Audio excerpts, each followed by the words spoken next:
Hello friends, followers, channel members, hope you're all doing very well. Oh, what a delayed start. Of course, an update that breaks everything. Thank you, Azobo. Doesn't bode well, does it, for flights in 2024 when the AirX cycle is now causing issues, which is actually a real pain for me tonight. Ordinarily, wouldn't be a problem. But we're flying into Christchurch, which has a nice RNP AR approach. That is no longer in the sim. It's gone, thanks to the the fact that we're now on an old AirX cycle because Navigraph doesn't work. Anyway, here we are. I've already got things basically started to be loaded up because of the delayed start, thanks to the sim crashes that I was having, trying to get it all working out. So as you can see, the passengers are coming on board. We've got the aircraft's refueled already. I've got the luggage getting loaded as well. Yeah, so welcome guys. Of course, I wanted to fly somewhere in the daytime, which New Zealand obviously is. The sun is just rising. It's beautiful because I am using Rex Atmos now, as you can see in, well, I hope you can see, I hope you can tell a bit of difference. I'll turn it off in a bit and you'll definitely see the difference there. So yes, tonight's flight is from, is obviously in New Zealand. We're flying from Wellington to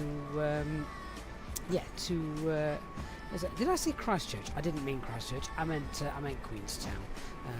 As Air New Zealand flight 607, which is a real flight. I'm just going to pop that in to the top, then you can see it. So welcome on board, everyone. Thank you for coming in. Loads of channel members coming into the chat tonight, so I hope you guys are doing very well. Hey DC, hey Lemon, Christian's in as well. Vince, David, Elliot, good evening Elliot. J-Hog's in. No, there isn't a giveaway, J-Hog. Just telling you that now. So good to see you guys. Thank you for joining us. Yes, so this is, as I say, we've got Rex Atmos currently installed and running, and I hope you can tell the difference as how good everything looks. I think it does. I can't, without turning it off. I will do. I'm going to turn it off, and then you will see the difference for yourself. But this just looks beautiful. Absolutely no difference in frame rates or performance, anything like that. It's also now available on the Contra store. I've put a link in the video description if you're watching on YouTube. Have I put the link in the chat as well? I actually can't remember. Yeah, you can also now get 10% off using our discount code if you buy it on the Contrail store. There's the discount code there on the screen. Okay, so yeah, let me just start by turning it all off, so you can have a look. So bear with me one moment, and I will turn everything off. So this is now going back to default, basically. Right, so there we go. That is there. That is default. And I'm now going to turn my settings, which you can now download and you can use on Rex Atmos. I've made sure they're uploaded. So that is default. Let's put them back on. So that's the weather effect. Here is the atmospheric effect, and finally we want the environment effect. And I do find you need to use all three together to get them where we want them. There we go. And I just think that looks so much better. Some people are getting a little bit confused. I think it is not a weather injector. It doesn't affect the weather. You can use it to inject weather if you wish, but that's not what it's about. It is essentially like a filter system to just improve the atmosphere and certainly the look of the clouds. Don't use it for weather injector. There's lots of weather engines about, and to be fair, the Azobo weather injector is absolutely fine. So Elias, which presets do I use by Rex? I use my own. And yeah, I'm quite happy with them. Hopefully you think they look decent. I think they do anyway, but that's just my opinion. Right, let's get inside. It's very loud out here on the apron. Let's jump inside and Yeah, so I've already started setting some stuff up. We're not doing a real ops flight tonight. I'm just going to have a bit of a laugh, actually, going into Wellington, because it's yeah, it's going to be a mess. Sorry, not going into Wellington, going into Queenstown. We're departing Wellington, going into Queenstown. So the arrival I wanted to do was this one here, the RMP Zulu arrival, which I think we have got, but it might just have changed a little bit. This looks very, very similar. If I can just bring this in, yeah, there it is. So yeah, it looks pretty much the same. Just get the constraints on there. Hopefully, it is all going to be fine. Yeah, James, the crash to desktop. Remove your AirAC cycle from Navigraph. That's causing the problem tonight, apparently. So there you go. Get rid of that, and hopefully, like me, then you should be able to load in. Right, so I've got 424 miles on the on there, and I've got 404 miles on my operational flight plan. So not too much of a difference between those two. But yeah, I'm basically just trying to rush through some stuff because everything was messed up a little bit earlier. But look, we're we're about 18 months out of date. But there you go. Hopefully, Azoa will get this sorted, because that is really annoying now. That we can't use the latest AirAC cycle just on the day as well when VATSIM have pushed their little note saying everyone must be using the latest AirAC data to fly on VATSIM. Well, sorry guys, can't do that in Microsoft Flight Simulator. Right, RadNav page. I just need to pop in the Wellington VOR here. And that's done, and onto our init B. Now, already been through the operational flight plan, as I said, so we are already at maximum fuel capacity as well. So Captain Max, is Navigraph working? Navigraph is absolutely fine, but the AirAC cycle is not. You can't have the Navigraph cycle in, I'm afraid. That conflicts with the latest update in Microsoft Flight Simulator, and yeah, it'll just knock you out, basically. Yeah, frustrating. So get rid of the AirAC cycle, use an old one, and you should be fine. Chris, am I doing a giveaway tonight? God no, Jayhawk could win it, and then he actually would be lynched. Right, so zero fuel. Do you know what I am going to do? Just to actually sort of speed this up a little bit so we can get going. I'm going to cheat. I'm going to go to the weights and balance page here, and I think we all loaded. Actually, we're not all loaded just yet, but we will be in a little bit. And I'm just going to send to McDo and all that kind of stuff. But our planned zero fuel weight for our departure is going to be hop over to the first officer's side, and we should get that.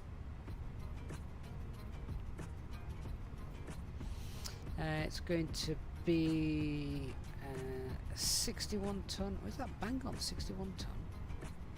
That'd be nice. Yeah, bang on. Bang on 61. Zero fuel at CFG is going to be 31.4. Fuel for the alternate tonight, which is Christchurch, is 1.7 tons.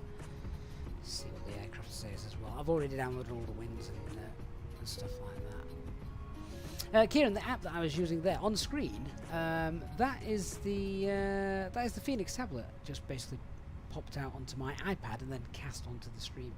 It says we want 6.1 tons. We're actually going to be taking not that much. We're taking 5.9 tons. If I what we got 5,940. So well, actually call it 6 tons. So we're slightly under, but I've overestimated the alternate as well, so that swings and roundabouts, that's fine. That gives us a takeoff weight then of 66.8. Where's my pen? 66.8 tons for our takeoff weight. CFG for departure is 31.4 and CFG for takeoff is 29.9. 9. Okay, so we've got no extra fuel, no contingency. The weather I've checked should be okay. Although as it actually stands at the moment, the latest information I've got for our destination is, where's it gone? Queenstown. A little bit of light rain, overcast 6,000 feet. So it could be interesting. Also potential chance of some gusts coming in as well. So this could be a really interesting landing. It will be beautifully scenic as long as we don't hit anything. Let's then move over to our departure performance calculations. So I'm going to just quickly whiz through this because I know we want to get going as we are delayed. So it is dry here in Wellington, flaps 1 for departure, no need to force toga, anti-ice off, packs will be off. In fact, let me get the final load sheet data there. There it is, sync live data, and we'll use full length for departure. We're going to have to anyway. I mean, it's not a massive runway to begin with. It's only about 1,800 feet. Oh, toga is required. Oh, nice. Don't get that too often. Nice. So it is indeed a Toga Tuesday, and that's 1333841. So 133. 138,141. Transition altitude here is 13,000 feet. Flaps 1. Might not need a toga actually if we went with a flaps 3 departure. Let's just have a quick look at that. See if we just rerun those figures again. Calculate. Yeah, okay, let's do a flaps 3 departure. That's a bit more fun. And you'll see why in a moment when we look at the chart. 25, 26, 30.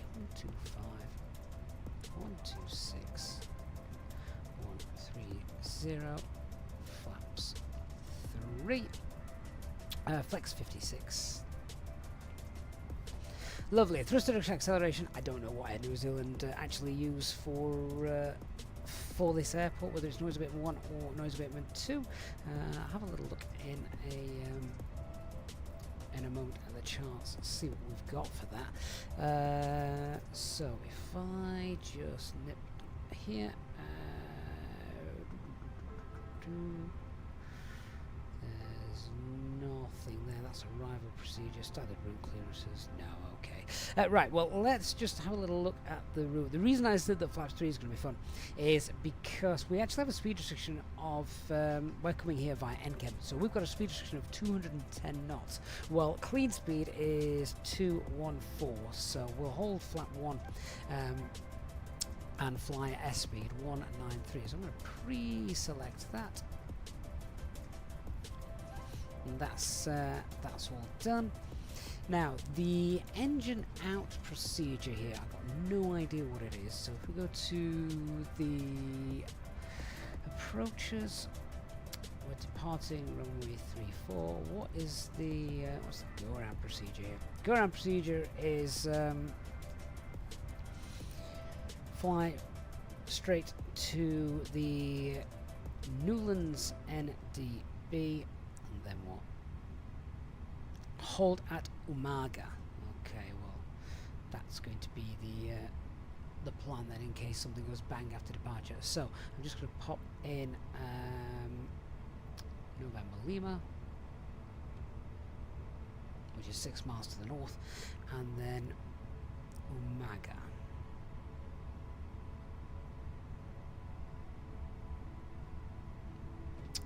Actually, is it Umaga? Let me just have a look. No, Umaga is behind us. That's a bad idea. So we actually have a look at the go-around procedure. It is right center line, Ganji, turn right, track to the November Lima NDB, track 352 from November Lima. Right, basically, so we fly 352 and... yeah, I mean... It would be very interesting to hear what the to know what the actual engine out procedure is for this airport, because look at all the terrain around here. I would hazard a guess it might be something like fly to November Lima and then fly sort of northwest. See the little gap just here? Fly from that and then out over here somewhere, and that'll just just keep us safe. The weather's nice tonight though, so if something does go bang, we can sort of work that between ourselves. It'll be a high workload situation, but we can do it as long as we know what we're doing and what's going to be safe. I'm not going to enter the hold there because that's a really bad idea, holding in all this terrain. So let's leave that then as it is. Okay, so for the sake of today's flight, I think we're more or less all set up.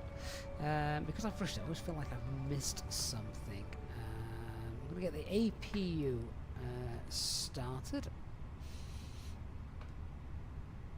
There we go. Packs should be off. That's fine. They're all done. That's all good. QNH at the moment is 1015 and just the usual stuff. That's fine, that's fine, that's fine. Make sure that's being monitored. That should also be squawking 2000. 1015 up here. Now the initial climb for our departure as well. We'll do the briefing in a moment, but the initial climb for our departure as well. There isn't actually one given on the charts, but MSA is something like 4,800 feet, so I'm going to go with an initial climb of 5,000 then, just because then we know that we know that we're safe.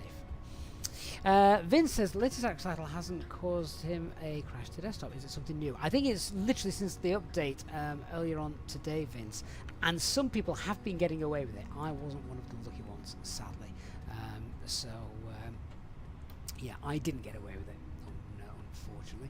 I'm going to pop the terrain radar on as well because that is a very good idea in this particular airport. Okay, so let's go through what we're doing, where we're going, how we're going to do it. We are parked that's the parking stand. We're parked at stand 16, I believe. What time we're going to be departing runway 34, so we'll push back. We'll taxi then. It will be down on Quebec, south on Bravo, and then to is that Alpha? Yeah, we'll do Bravo 10, Alpha, and then it's a full length departure all the way down here. So Alpha, well, Alpha, we'll take Alpha 10, that's fine. We'll hold Alpha 10. Departing then, flaps 3 departure, straight out on the upward 1 Romeo departure. So that is straight out. First turn will be to the left. MSA as we're departing is 4,800 feet. Once we are above acceleration at thrust restriction altitude, then obviously return flaps from flaps 3 to flaps 1. You don't go up in stages, so it's going to be a straight up to flaps 1. We'll hold flaps 1 then until we have at least passed NChem, which is just there. Climbing to 5,000 feet, we said MSA is 4,800 feet, and then there's no ATC around, so we'll just clear ourselves further. Once we've done that, we'll push for managed speed, retract fast on schedule, level off, and be on our glorious way across New Zealand. So that then I think covers everything that I want to do for this. As I say, I'm not doing a real ops flight tonight. Today is purely for a nice scenic evening flight. I've still got that fault again, haven't we? Let me just sort. Oh, that's the dome light. I don't want that. There we go. Turn that on. Turn it off. There we are, that's fine. Okay, final couple of messages has come through as well. Let's just check we've got no LMCs. Takeoff weight is 66.7, that is fine. That's slightly lighter than planned. We've got 31.4, which is fine, and 30.9 is our final takeoff CFG. So that's what we are going to be trimming to. Chris Hogg's in the house. Hey Chris, long time no see, mate. Hope you are hope you're doing very well. Adam, thank you for subscribing, I appreciate that. Right, that's up and running. Refueling has been completed. 5940. Make sure that's balanced, which it is. So that they can come on. Seatbelt signs on. APU is running. External power can be disconnected. I'll give that a minute before the APU bleed, and then we will get going. But before we go any further, let's run the checklist for departure then. So, cockpit preparation checklist, aircraft acceptance has been completed. Fuel quantity is 5940 checked, and that is indeed balanced. Seatbelt signs are on. AJ's already checked. We've got 3 now green. The power of QNH is 1015, and that is 20 feet. Good. So let me get the. We're on the comms, aren't we? I haven't got any ATC around, so we're just on Unicom. That's fine. Don't know if there's anyone else here in the airport, to be honest. Wellington traffic, New Zealand 607, stand 16, pushing back, facing east. Correction, facing west. Right. Beacon light on. Get our transponder on as well. And the before start checklist. So parking brake is set. I wonder what that was then. That'll be the jetway. Yeah. Hello, Captain. We are ready for pushback. Parking brake is set. Takeoff data is confirmed. Windows are closed. EFB is on flight mode. Doors are closed, not yet armed, and our beacon light is on.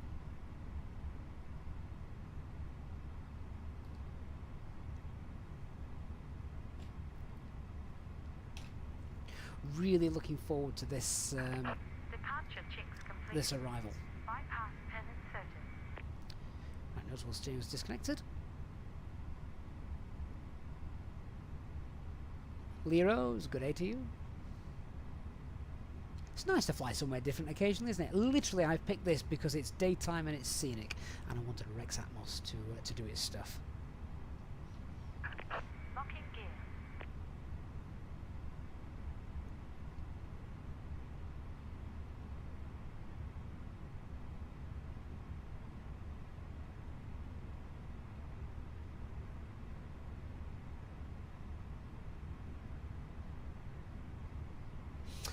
Chris, the flight tonight is about an hour, so it's not a long flight. Not a long flight, but yeah, about an hour. Long enough to enjoy.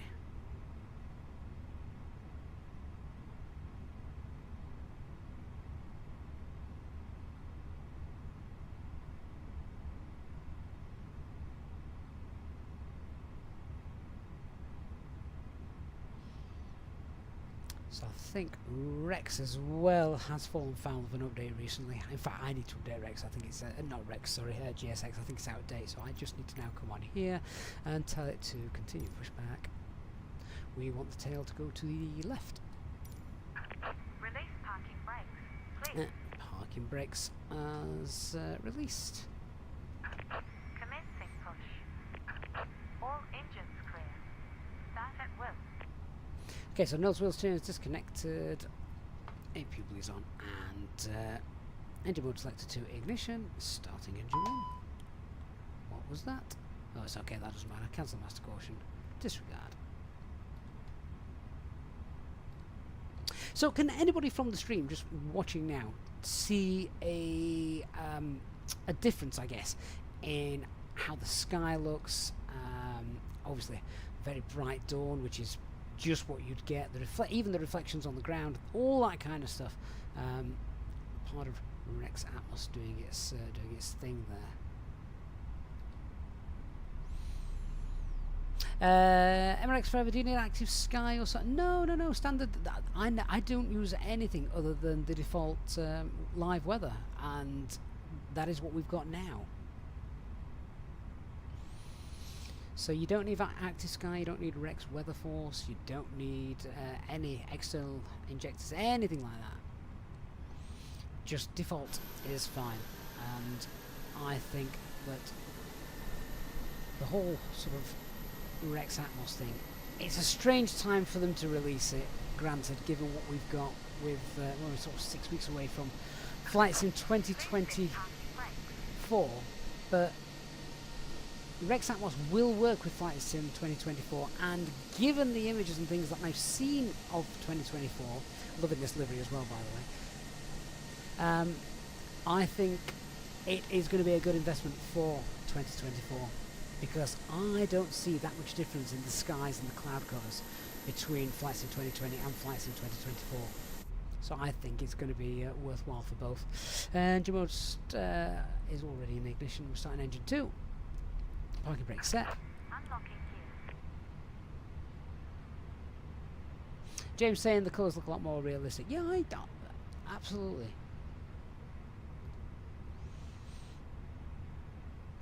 A lot of people as well also saying, well, we've got NVIDIA filters. They do the job for you for free. Yes, they do. But not to the same extent. And the problem is an NVIDIA filter will filter your entire screen. So it will change the look of the flight deck. It will change the colouring of your flight deck, your instruments, everything that you don't want it to change the look of. I only want the clouds and the sky and the atmosphere to be more realistic. Phoenix has already done a stonking job of the flight deck, so filters will mess that up. Bypass pin removed. Left is clear. Right is clear. So we're just waiting for engine number 2. Swiss 001. I am not pressing the expedite button. Be interesting to see what it did on the ground. I'll tell you, it'll do absolutely nothing. What if we did it on the arrival into... yeah, what if we did it on our arrival, though? Arrival into Queenstown. That would end badly.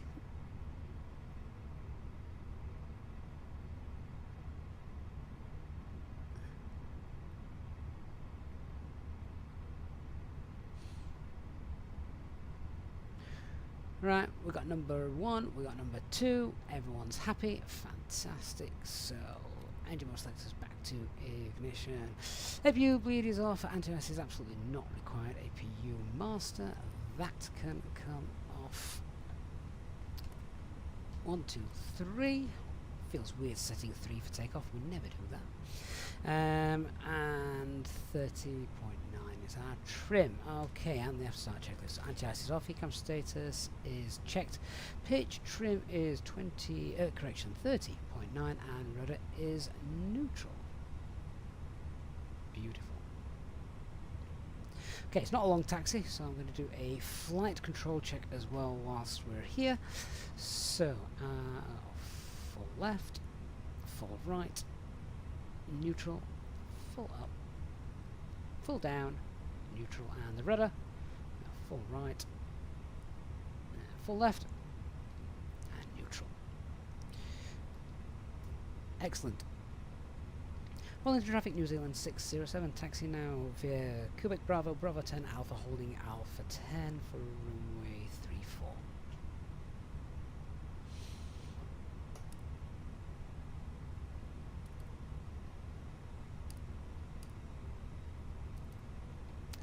Just want to do a check on the doors, and they are indeed closed.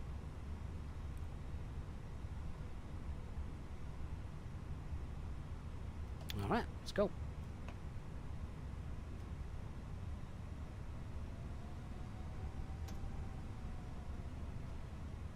Share132 says just received the Wing FCU. Yeah, the EFIS as well is on its way.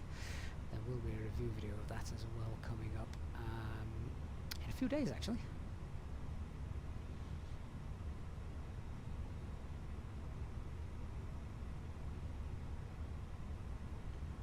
I have to say, the update that the simulators had, I don't know if it's just because we're in New Zealand and we're not in a place where there's lots of traffic,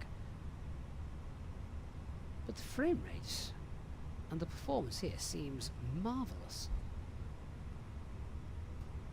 Really very, very good.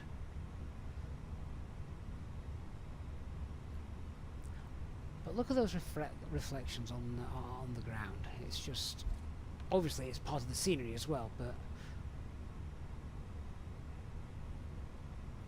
looks really nice. Really nice indeed. Hopefully you agree. So it's not a long flight, you can stick with us, and let's face it, the arrival that we've got coming up to Queenstown is just one of the best arrivals and approaches to do. We can disregard that master caution.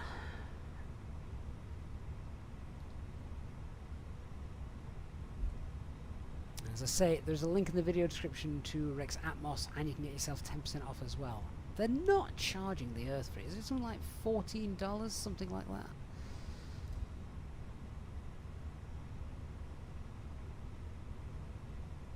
Once we get in the cruise again, I'll turn off Rex Atmos so you can see the difference for yourself.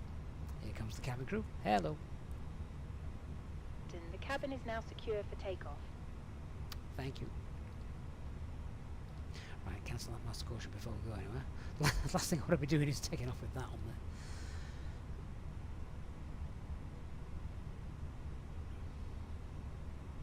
there. Flyby John, is it true the expedite button is going away in the 320? Yeah, not all of the FCUs have them. I mean, it's rarely used.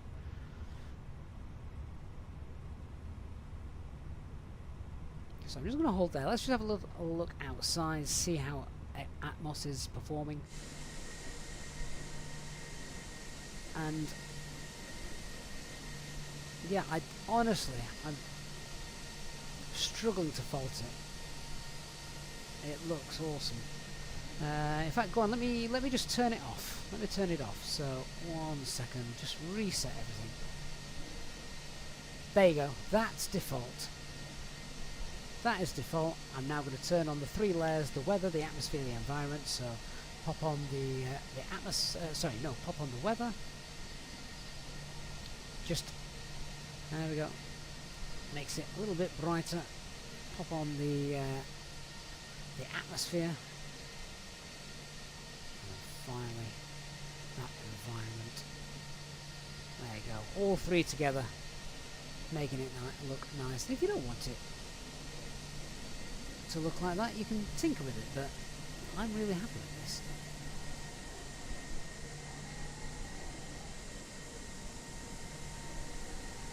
I think it looks gorgeous. Those sky colours look much better. Wellington traffic, New Zealand 607, lining up for departure, runway 34, upload 1 Romeo departure. Right, let's get the lights on. That approach path is clear, and we get TCAS on, and the packs can come off.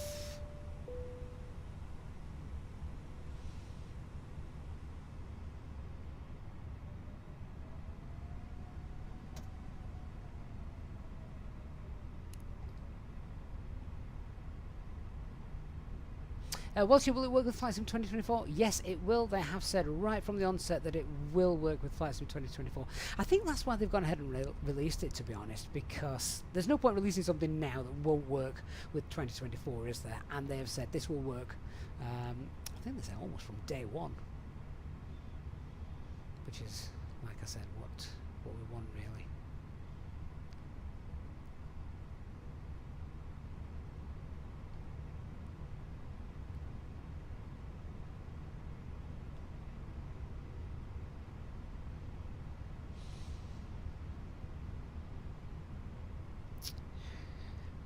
Okay, so I didn't do the taxi checklist. Flight controls, they've been checked. Flap setting is config 3 is confirmed. FMA, we've got climb up blue 152, 5000 blue. Radar and predictive wind shear are on.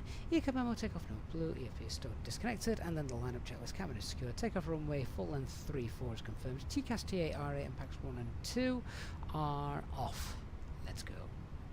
Short runway, so I'm going to hold it on the toe brakes for a minute. But yeah, take off.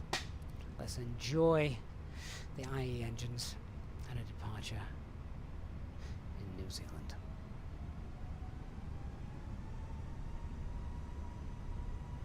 Engine stable, set takeoff first, and flex SRS runway ultra thrust blue.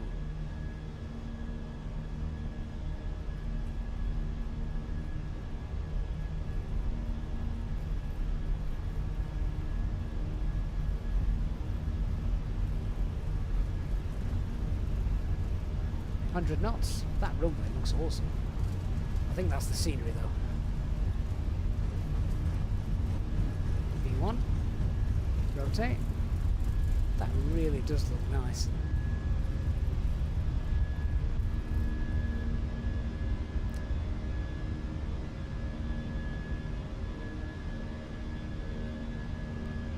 Positive climb.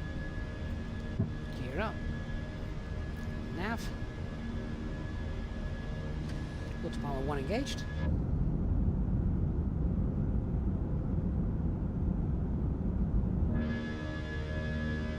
Wow.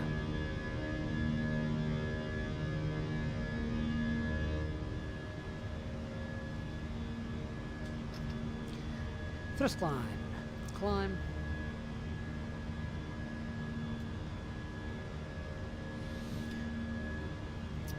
Over F speed, so flaps 1.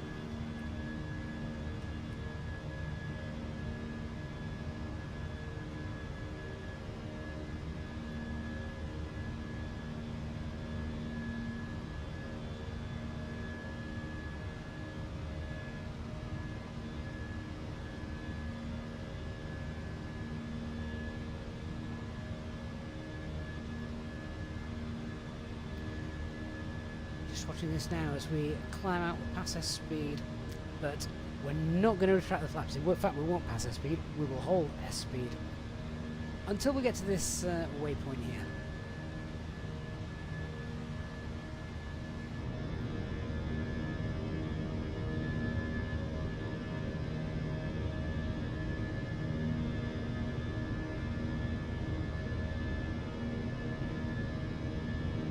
King Bob says my wife hates me because he now has to purchase another add-on.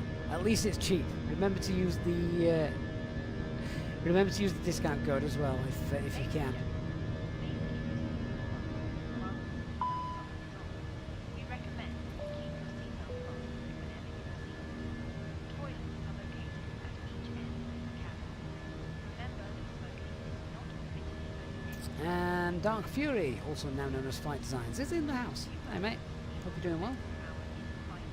Okay, we've got no ATC, so let's continue our climb.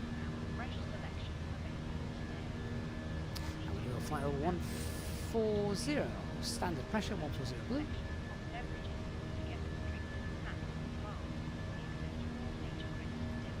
Hey Jason, no ATC tonight I'm afraid.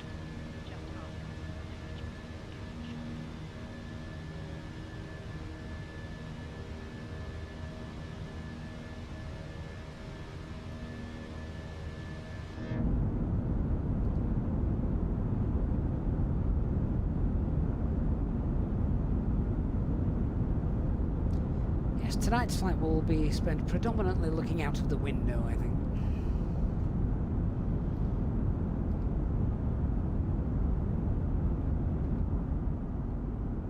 Oh, love that. What a view that is.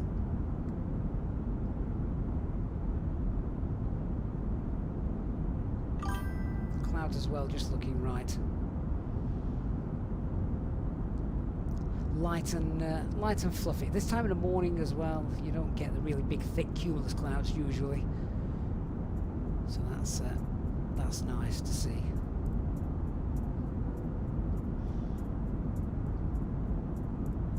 Vita Ramos, thank you for subscribing.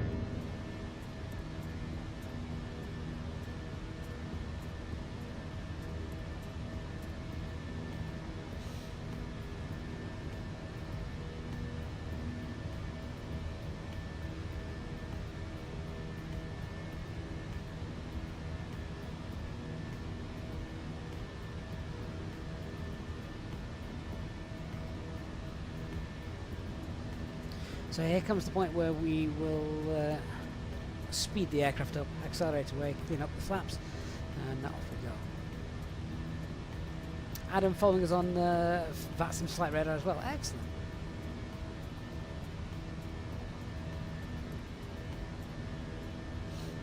Steve says nothing wrong with looking out of the window when you've got beautiful scenery like that. I know, right? I didn't go through the no times for today's flight, but there was a few cranes around. I got up 10,000 feet. I'm happy now. We can push to manage the speed, start accelerating away. Quick look out that window. There you are. Oh yes. One of the most scenic places on earth. Hey Jamie, Sent Engines now works in conjunction with VATSIM. It does, you're quite right. And had I been doing a sort of real ops flight, I would have probably either used Saint Edge or something like that. But tonight I just wanted to be able to chat freely with you guys whilst we were flying. Because look at that. Look at the hue, the way the colours transition. That noise scares me. Right, now we can clean the aircraft up.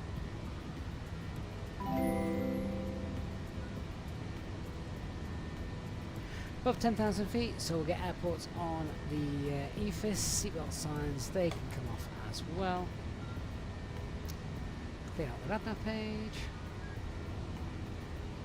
Level 340 is going to be fine tonight. Cost index 0, so we'll continue that climb for level 34. 340 blue.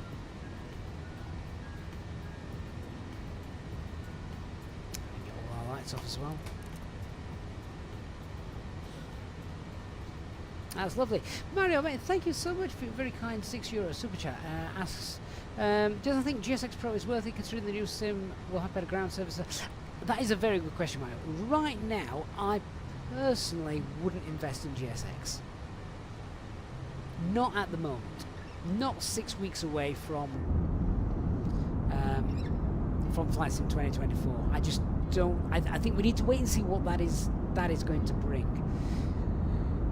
So rate that view out of 10 then, guys. What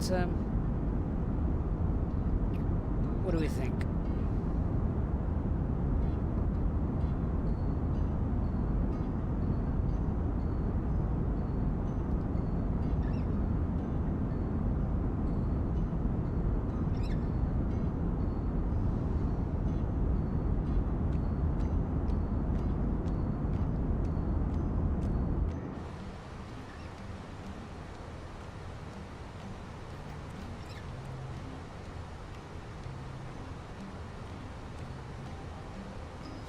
So we're going to be flying down the coast of the Southern Island, I think, tonight.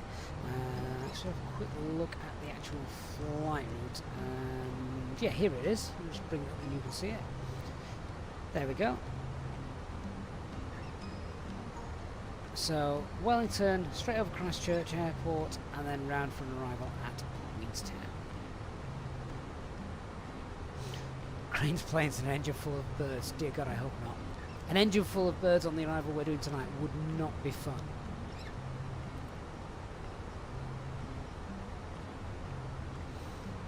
But we're off to Queenstown tonight. Christchurch is the alternate. Mad Max looking to get Flight Sim 2024. You think Xbox Series X will do it justice? I really want to say to that question, I hope not, because I really don't want to sound like a PC snob here, but I think one of the worst things Microsoft and Azobo did was merge the two platforms together, Xbox and PC. PC, you can do so much more in it, and Xbox obviously has its limitations. So I think many people think they had to downgrade Microsoft Flight Simulator, Sim Update 5.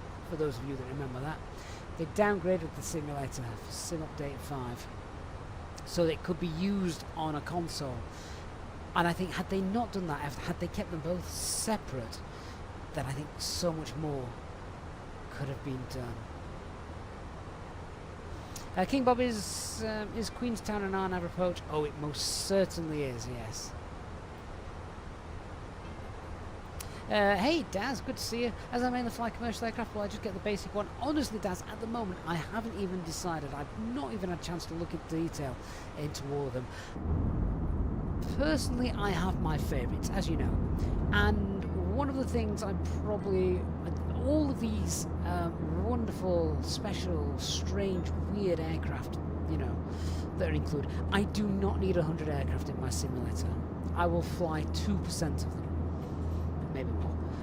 But I'm not going to fly everyone. I think the only way you're going to want all of that is if you are interested in flying lots of different types of aircraft. But for me personally, what I do, and certainly what we do here on the channel, is we stick to realistic flying. And if we're going to do that, it tends to be with one or two different aircraft. For me, of course, it's the Airbus 320 family. So yeah, that's how I see it at the minute. I think with too many different aircraft, I don't really think it's going to be for me. But we will sort of, we're going to have to see, aren't we? We're going to have to see what happens, I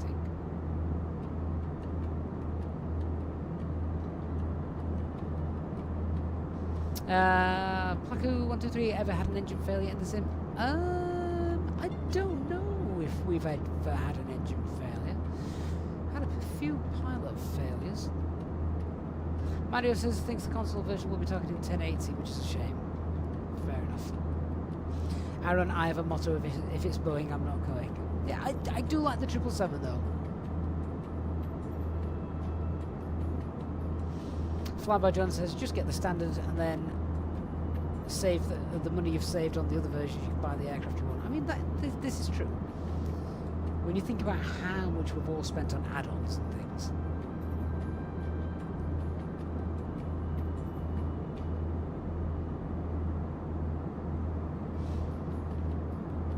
Oh, but have I got the wrong video description? What have I put in the video description? Oh, I have. I put Christchurch in.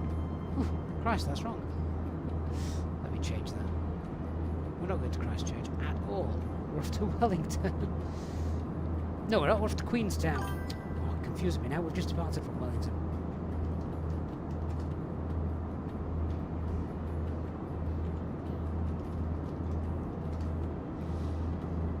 That's what happens when I fly in a part of the world I don't know.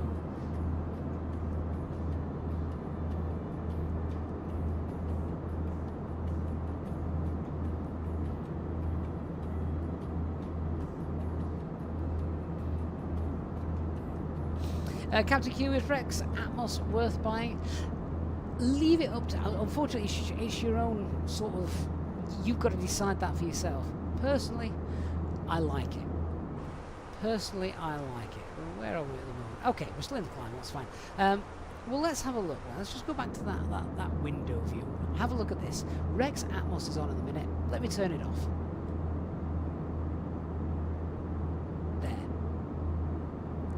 That's default. Okay, this is default. That's what you're used to seeing. So that's the default image. Let me now turn Atmos back on.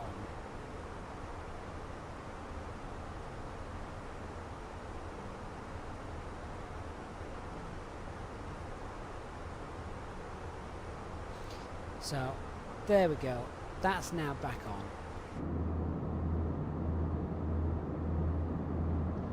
And once again, I'll turn it off. You see it takes a while just for things to change. So that's with it off. I'm going to turn it on then now. So that's default. And you'll see Atmos now bringing its various different effects into the sim.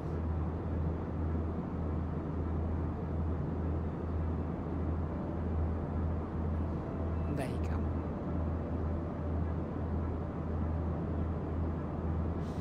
So I guess you have to make your own mind up with that.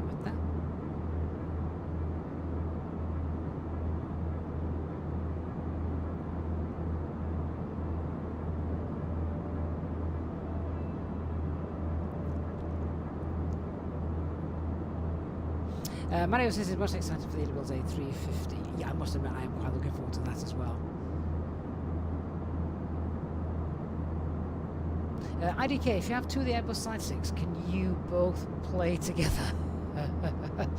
I don't know, actually. I'm not sure how you'd even get that to work.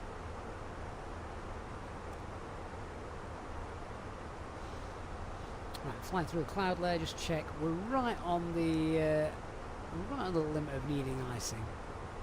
So I'll just pop it on for a moment. Aaron, does it mean more long hauls from me? I'd love to do long hauls if I had the time. I like long hauls, particularly as I just get to spend them chatting with you guys.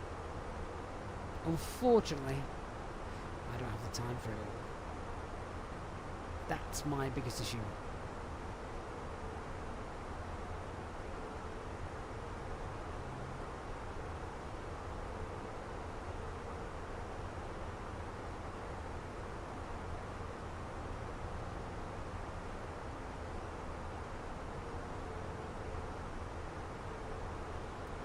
Right, well I hope this high level cloud is going to do one, because that's really going to ruin the whole point of this stream, isn't it? Babler says hello from Scotland. Scotland, is it wet up there still? It's usually wet this time of year. Chris, with the current settings you've got, would you need to change them depending on the location? Time will tell, Chris. It's going to be one of those that I might have to, you know, sort of keep tweaking a little bit. But I mean, I've turned up sort of the brightness a little bit from the sun that we get, because it's quite blinding, isn't it? So you know, when you, for those of you, you'll be on aircraft before. I'm sure most people saw. Like even the rim of here, you know, it's really bright when you're up in the sky and you're above the clouds.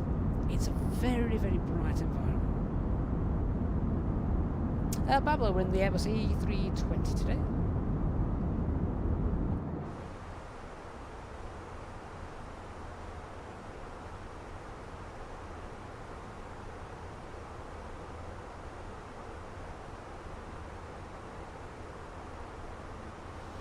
Steve says it's quite clever and innovative considering there's no dreaded frame loss rate. Yeah, I don't know how they've done it. They obviously have done it. I don't know how. MNX Forever, how do you see my presets on Rex Atmos? Yeah, you can do that. So if I go to the weather presets and then make sure you turn this to on, search for the public sets, and you can either search for EasyJet, SimPilot, or just keep going down. Yeah, there you go. This is the one I'm using. I put it under the partly cloud, it really doesn't matter. I don't know why I've got weather as custom. That's not right. It should be live, but never mind. So yeah, it's basically that and the same thing. But you can see now there's lots of new, lots of people have sort of uploading their own profiles for it now. But yeah, you just need to turn this to on, and then you can find it.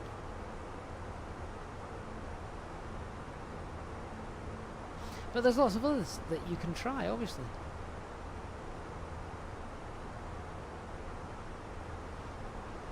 Oh, Babla, thank you for the follow. Christian says, hello, nice to see you flying out of my home airport. Hello from Wellington. Good morning to you. Right, we're at Mac Alt Star, and we are flying over, of course, a layer of cloud. Typical.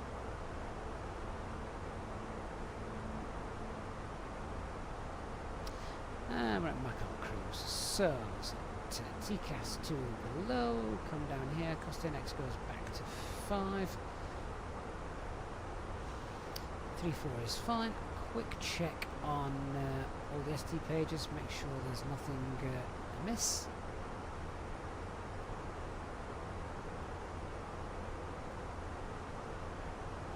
.72, yeah, that's fine. We're not leaking fuel all over the Pacific Ocean.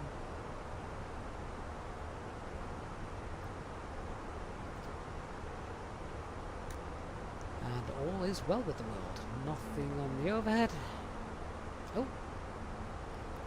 turn that off. Why is we got an anti-ice fall? That's interesting. Engine 1 anti-ice fall. Right. So that's something I now need to take a look at. Hadn't planned on this. Someone was asking a little bit about failures earlier. Yes, they do occur. As we've just seen. Alright, I'm going to double check this is not just a bulb issue. Oh, it is. I'm not quite sure why that keeps working. Fair enough, no fault. Perfect.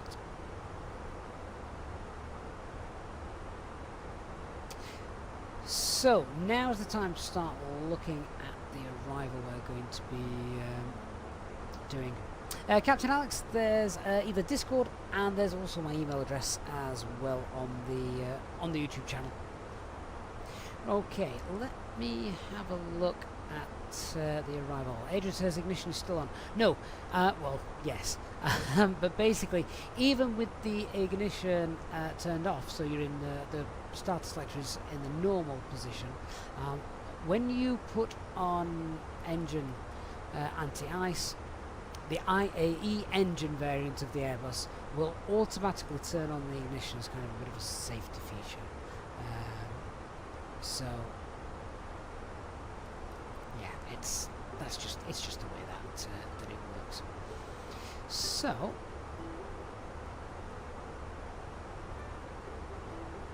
let's have a look at the arrival.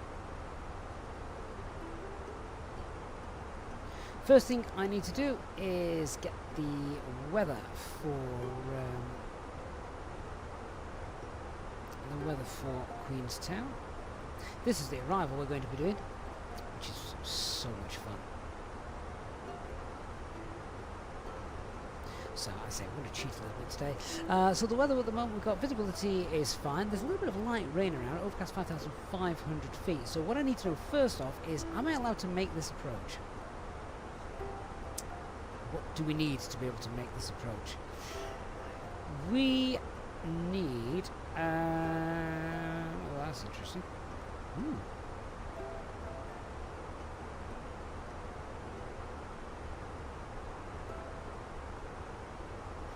Can we not do this approach?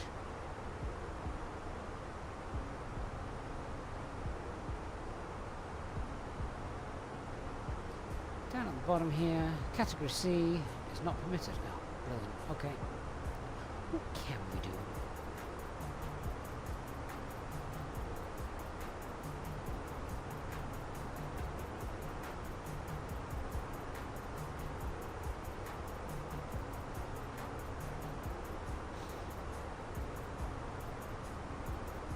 Category C, we need 5 miles visibility in the daytime, can't do it at night. RMPG, what's that give us? No, that's from the south. What's RMPH? That's from the south as well, yeah, we're doing that. Different arrival. Okay, we actually need to do the RMPF then, and we're right on the limits of the minimums, aren't we? 5 kilometers visibility is okay, but we've got light rain, which means at 4,100 feet, if I can't see the airport, then we're on our own. Alright, I need to just change the box.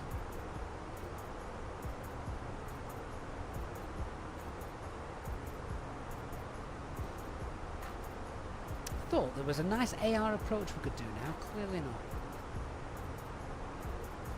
So, RNF5. We should be doing the LRF3 Alpha arrival, however, because of the mess up with the flight sim and the air cycles, it doesn't exist at the moment.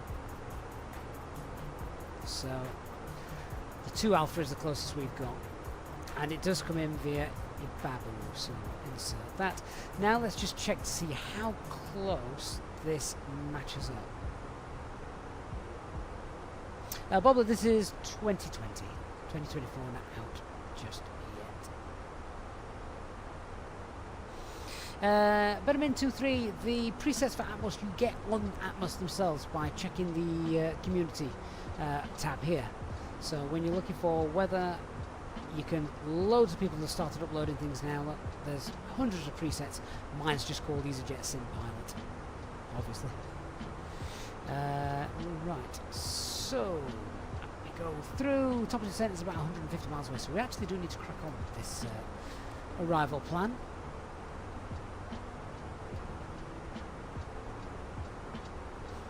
So our arrival begins here at El Roof. Put the constraints on here just so I can see it. Let's see if they match up. So on El Roof, Ekvox, Kalsu. Let's move this over there, then you can see. Magba. Ah, this is where it's a little bit different, look. I've got Gosper, which is new, clearly. Avga is still there, and then we should have Ibabu. There it is. And then the plan after that, then, at Ibabu, let's just see what this looks like.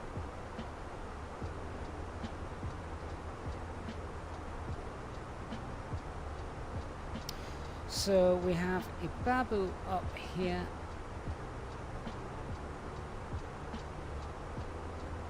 That's QN557. As I say, the air cycles are different. Sada. Yeah, so all the waypoints have changed, look.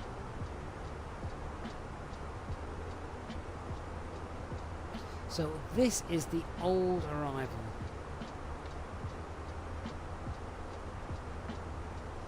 Nothing I can do about that.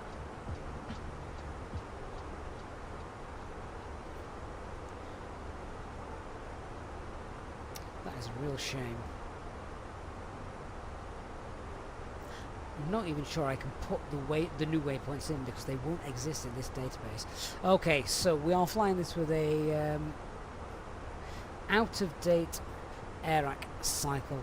And yeah, guys, like I said at the start of the stream, we're now officially breaking VATSIM rules. VATSIM, on the day where they're announced, everybody must be flying with the latest AIRAC cycle when flying at IFR on VATSIM. On the very same day that happens, Microsoft Flight Simulator pushes an update which breaks the AIRAC cycle from Navigraph. So we are all now screwed until they sort it out. So that's typical.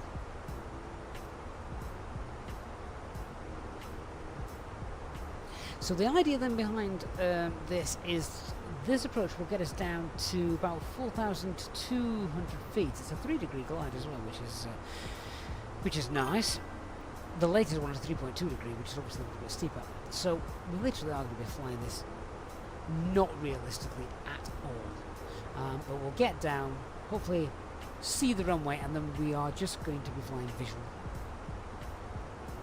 It's very similar to this, but it is an offset approach. We kind of have to fly a little bit to the left, don't get too close to the terrain, we don't want to rip the wing off, and then visually fly into the airport. The go around looks pretty similar from what I can see.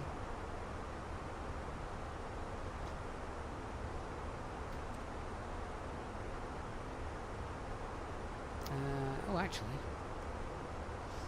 no, it doesn't.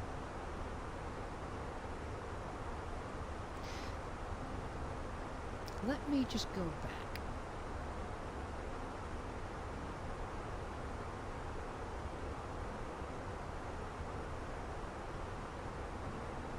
So the RNAV Zulu 05.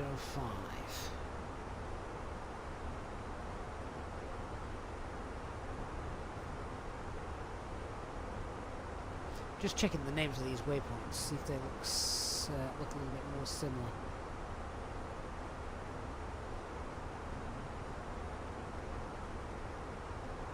They are, you know. I am going to go back to that original one. So, this one, we're not legal to fly, but it is, actually no, it's a bit confusing because we don't have the AIRAC cycle, but the waypoints that we've got in this approach are very similar to the waypoints we've got on the approach that we can legally do. So if we have a look now, this is the approach that looks very similar to it, look. You know, category D, sorry, category C, can't do it, but we'll go 555, 58, 545, and they're all here. So yeah, it's a shame we can't do that.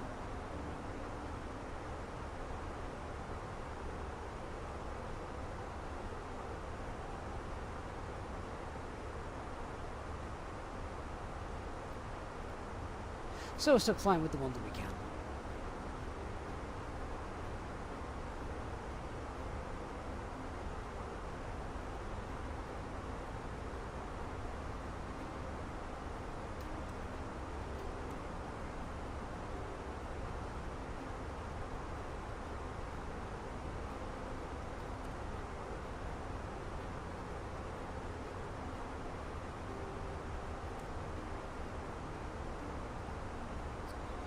Right, so now I'm happy that the box is set up how I want it to be set up. Let's have a look at how we're actually going to fly it then. So we're going to get down to Ibabu, and that is following the star. We'll just get down to the constraints, but basically we want to be Ibabu 10,000 feet. And then we're getting below MSA. 10,000 feet at Ibabu, nice and steady as well by this point, so flaps 2.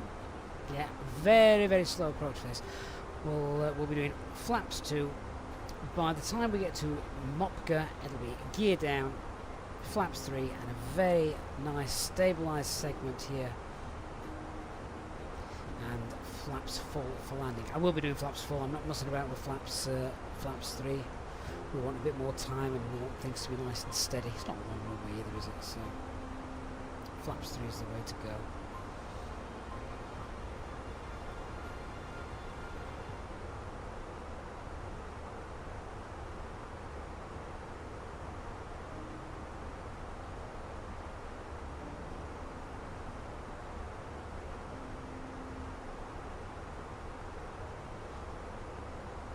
Just realised I've got the wrong chart on there. Wait a minute.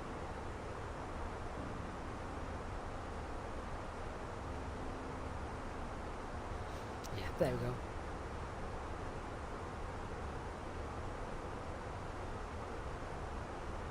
Right, let's make sure the box has got all the minimums in and things.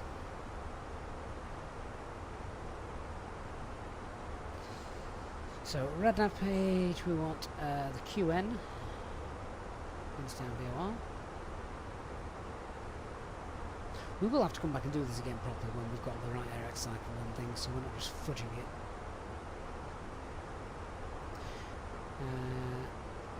New Zealand, Queenstown. Where is it? 5.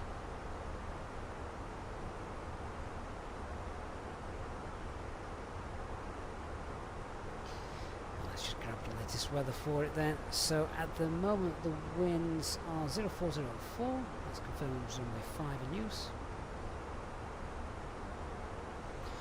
QNH there is 1005.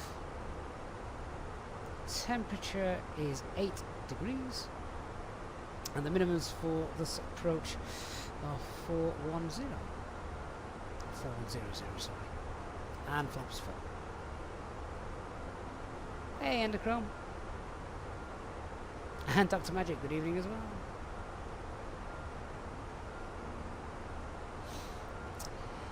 Captain Q says he just bought Rex. Fantastic. I think you'll like it. Hope you use the discount code. You can now get it a little bit cheaper. That discount code down at the bottom. And the link's in the video description as well. Chris Clarkson, yeah, that's pretty much correct. RNAV is very similar to ILS, but the aircraft uses basically GPS to make sure that it's in the right place. You can't auto land with it though, that is a big, big difference. Basically, an RNAV approach will get you low enough below the clouds for you to be able to take the autopilot off and land. That's its ultimate goal.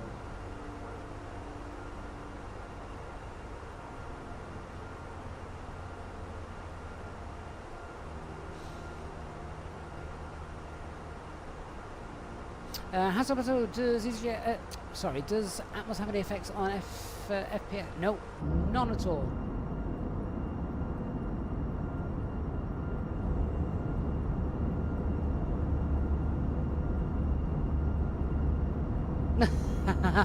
For those of you that are wondering which aircraft we're flying while we've got that, I'll show you.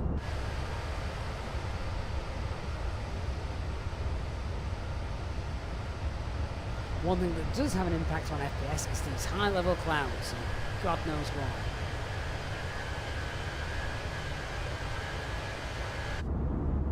Because they really shouldn't. Hasso, yeah, you can get my presets now. They're definitely available.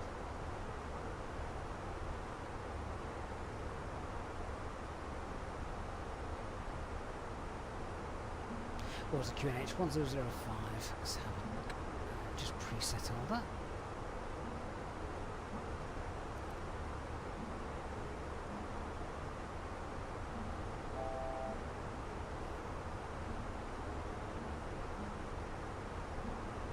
Company messages come through here. I'll read it on the first officer's slide. We were 18, no, we were 10 minutes late. Never mind.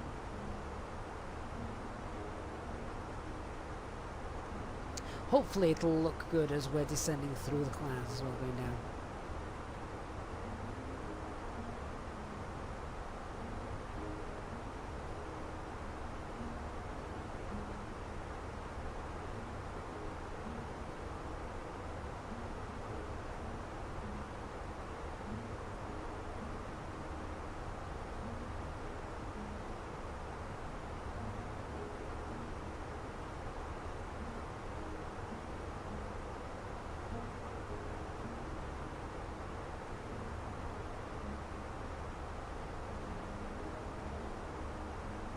So there you can see the top of the descent is now, well, it's about 50 miles away, something like that.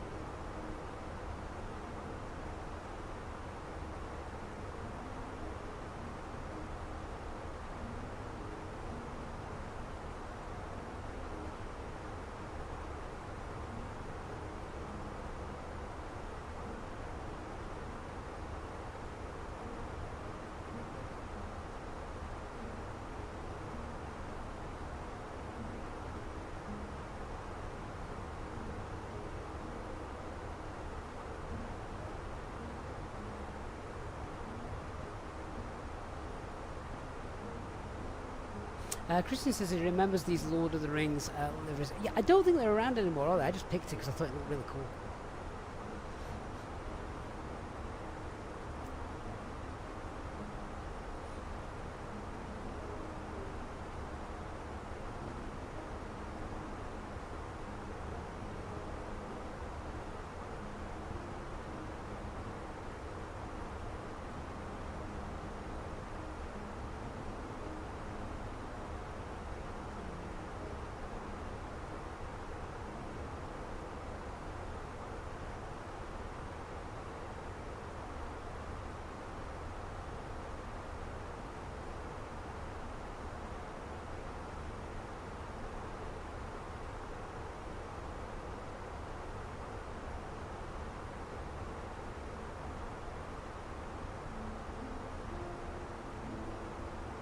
That cloud there looks like it's just starting to break.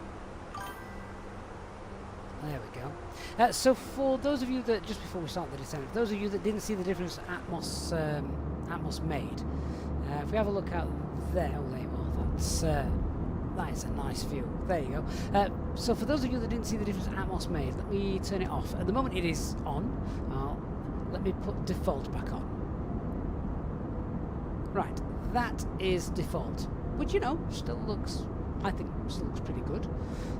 But I think Atmos just gives you that atmosphere to tweak it. Let me turn Atmos back on. So, 3, 2, 1. 3 different versions, parts coming on: the weather, the atmosphere, the environment. There you go. So hopefully you saw the difference that made.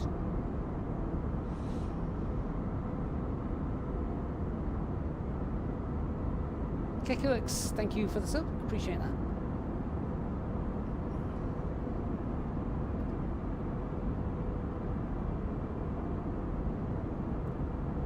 New Zealand really is beautiful, isn't it? Hey, Mads.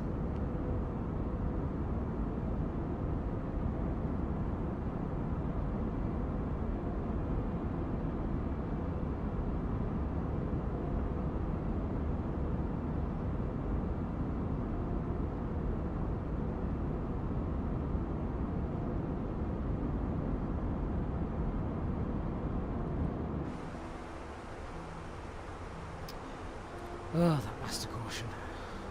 Gets annoying after a while, that.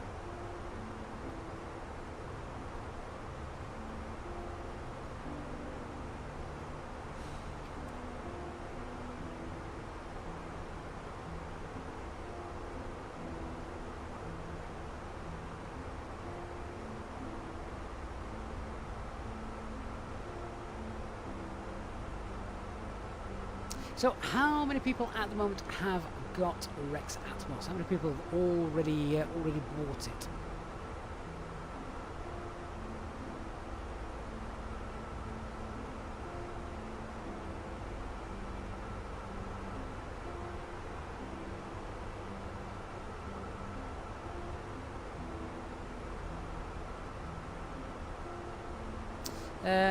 Hey Aldo, any chance I've heard if the default air traffic control will be any better in 2024 for those who don't use VATSIM? I don't, I'm afraid. I mean, I actually know very little. I probably know as much as you do about 2024. I'm certainly not privy to any information or anything special about it. I will be getting it exactly the same time you do, and we will have a look. I've already told my wife not to expect me around much that week. Andy says he's still on the fence. It does look good, but you worry 2024 will be good enough and it won't be required. The thing is, Andy, from what I have seen of videos and such, you still get, I think, even in the videos, quite a bit of oversaturation. The ash clouds, you know, they look more like volcanic eruptions than clouds. So I still think that Atmos will have its place. Mark says he has got it, but he just needs time to sit down and tinker with it. What you need, Mark, is you need to do a nice long haul flight, and then you can spend all flight tinkering until you find something you like. Lee Rose is going to hold back for a while. Yeah, I mean, it's fair comment.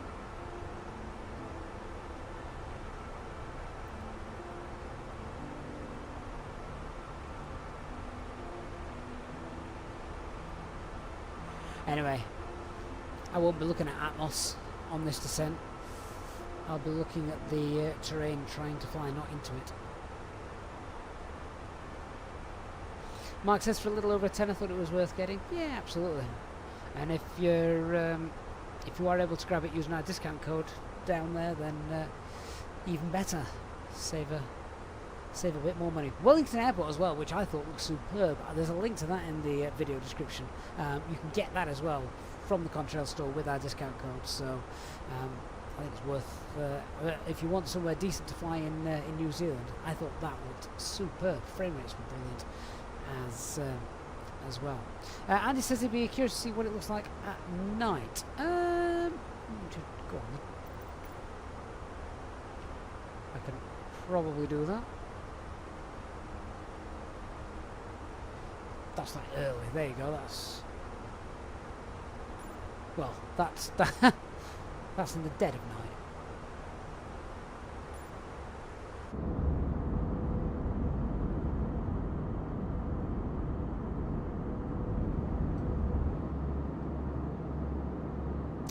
Oh, I know what that is.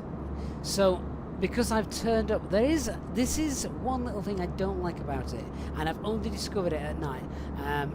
You do need to turn down, I forget which setting it is, there's a setting which turns up the illumination. Unfortunately, it illuminates it even at night, which is a bit of a pain.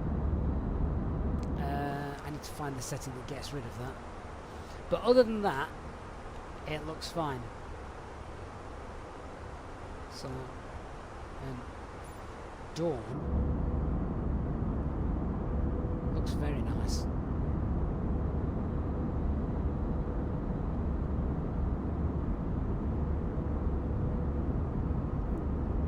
Back onto real time.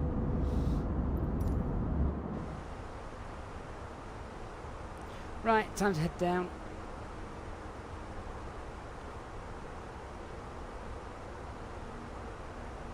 Yeah, it's just a bit of a light bug, Andy. To be fair, it's not a bug. It's what I've got set. I forget which setting it is. I don't know if it's terrain lighting or... No, it's not that one, is it?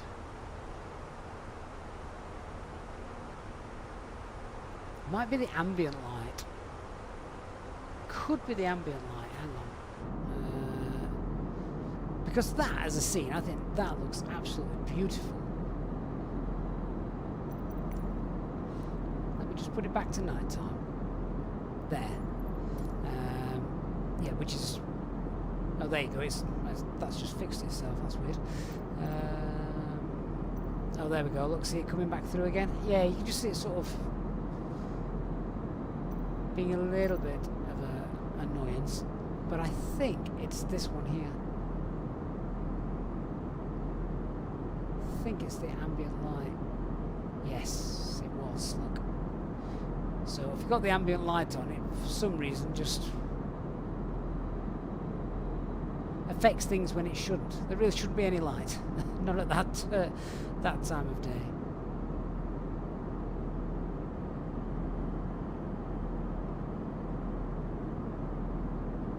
Anyway, put it back to the daylight. Oh, that's live weather, not daylight. There we go.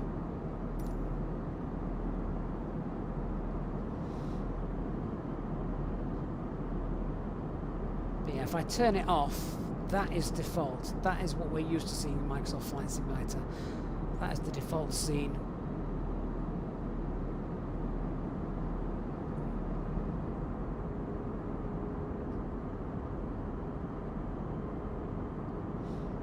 Sort of very thick clouds there on the horizon, isn't it? And then if I turn it all back on,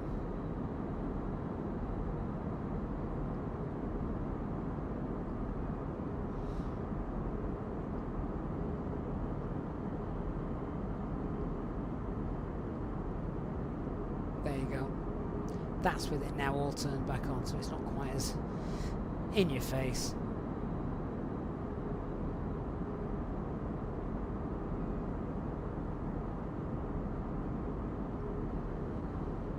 That looks stunning. Look, the rainbow down there as well. Right, just make sure we're still on schedule to get down.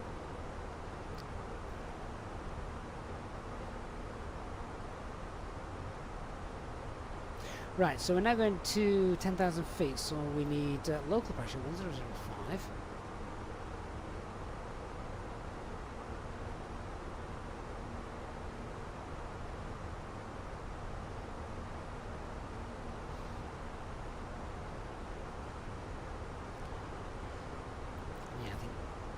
That looks beautiful.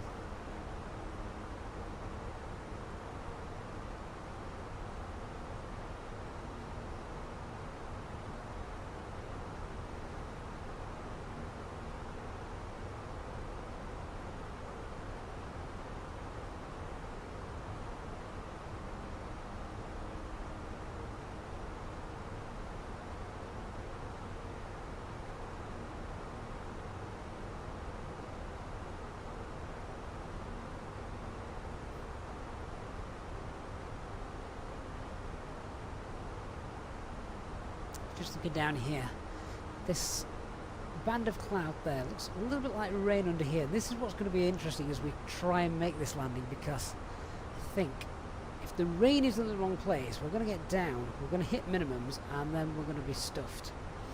Can't see the runway at 4,100 feet, then we're not going anywhere.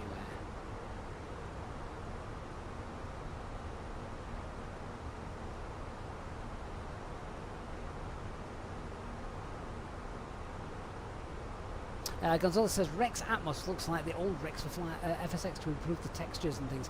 I had the Rex weather for FSX, the cloud presets. Do you remember that? If you had it.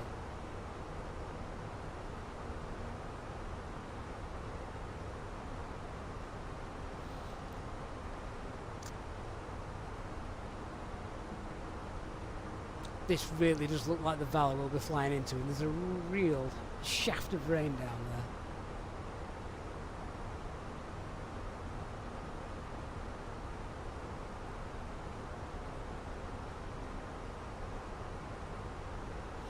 Right, I'm going to wind the speed up. We're just going to pop her into open descent just to get down, because I need time to lead the speed off and stabilise our approach.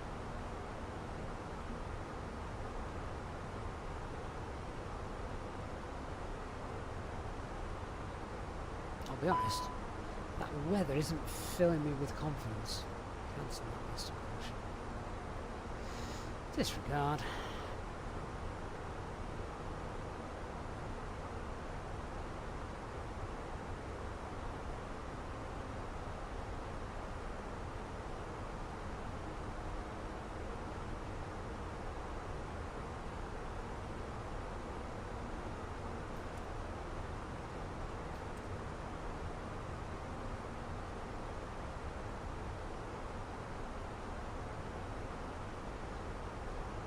So my plan will be 10,000 feet, then I'm going to leave it in managed descent all the way down to 6,700 feet as it is there.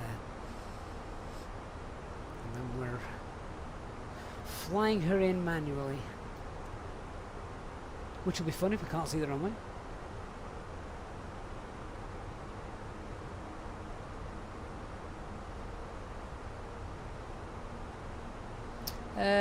Crispy Ninja, I have got absolutely no idea what that is. There is a ticking noise that you will hear if the APU is cooling down. And that is a real world thing, so if it could be that.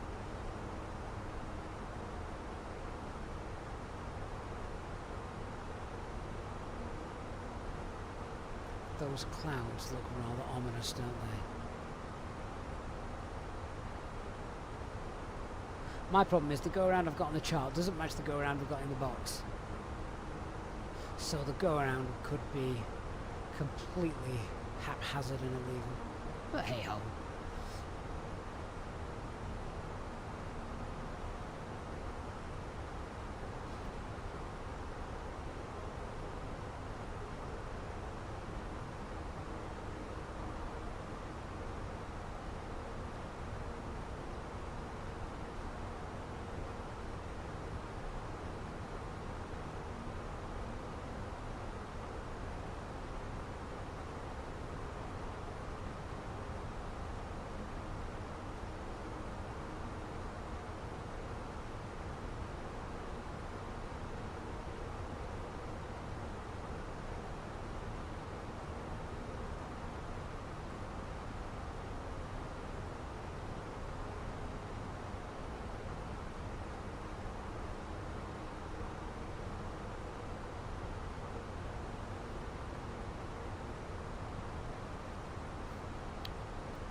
Well, if you are just joining us, the fun bit is about to begin. Seatbelt signs on.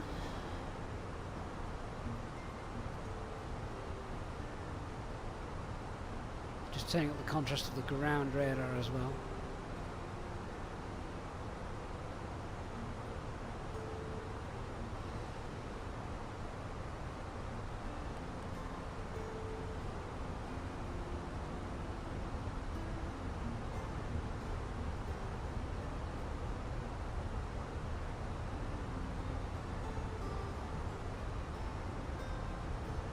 I'm just going to update this as well. I want to be 10,000 feet at Babu, so let's just change that.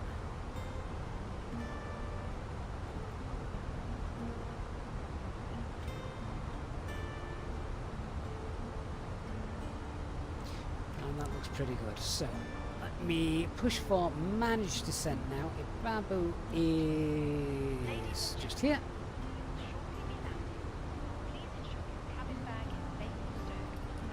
Ice on. Hey, Glenn.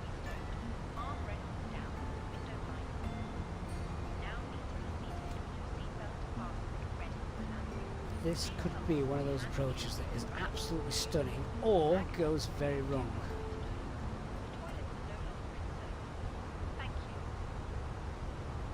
We shall find out together.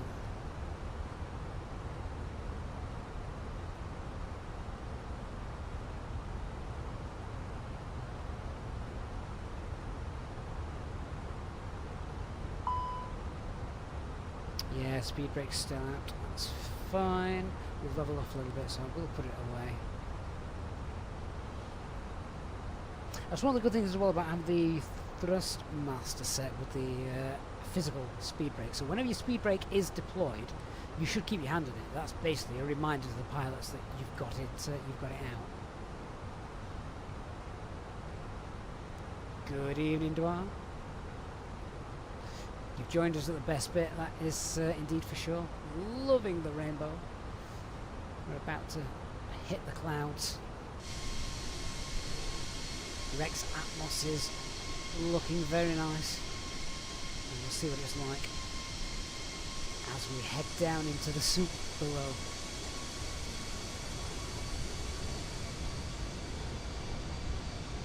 That looks stunning. And also a little bit scary.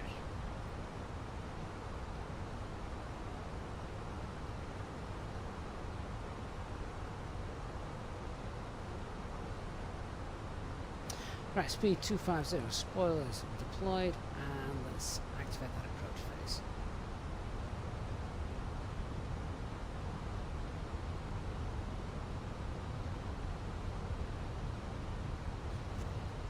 I'm not very loud tonight, do I? I don't think I've changed anything.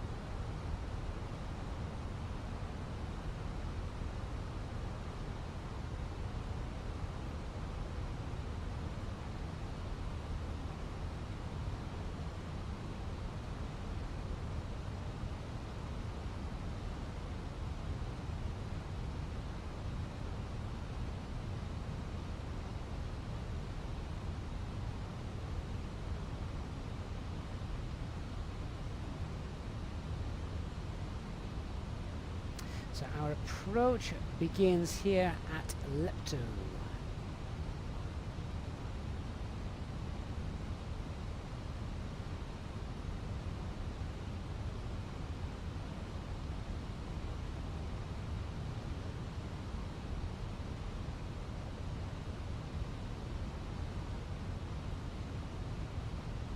Thrust saddle, open descent.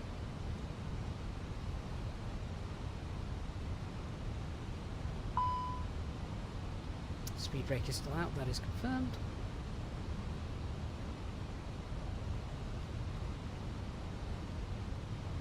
8,500 feet set.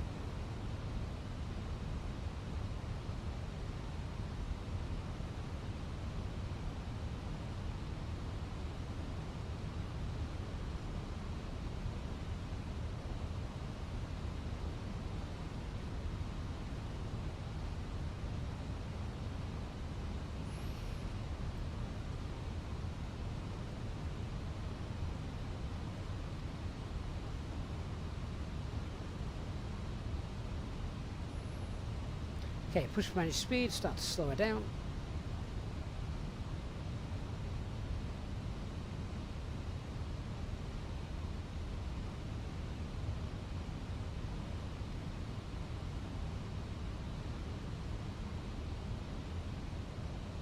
Flaps 1, speed's checked.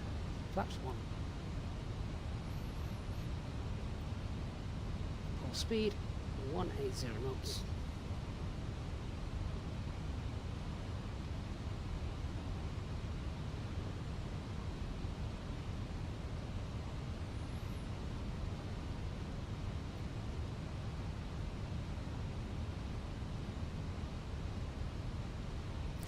Now into managed descent. Speed, descent, and 8,600 magenta. Thank you. Flaps 2, speed's checked.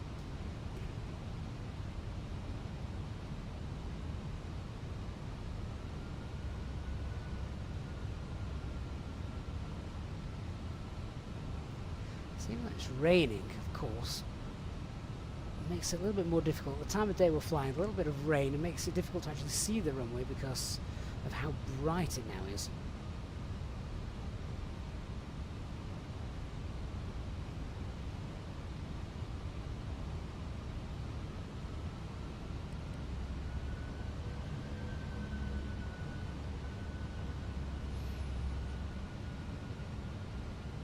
Descent starts at Lepto then, so now we can arm that. We're in alt constraint at the moment. Descent final and approach nav is armed.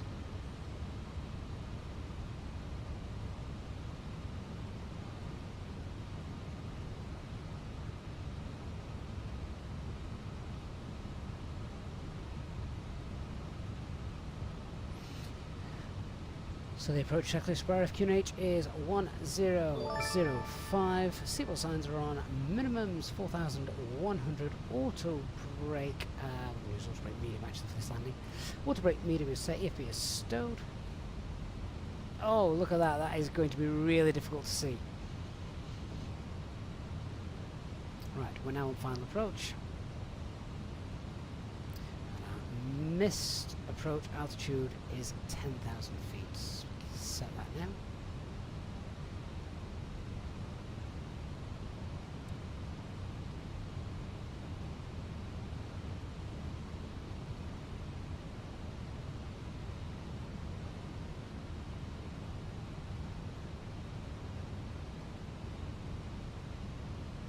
We go Gusas 581, which is an overfly point, and the idea behind that is we overfly and then we turn at the last minute to line up with the runway. At least that's what we should do.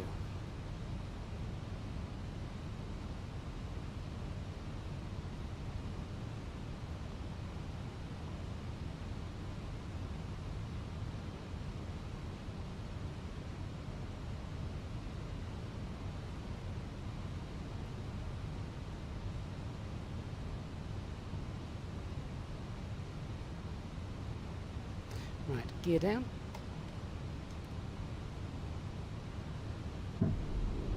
Manage the speed, flaps 3, speed's checked.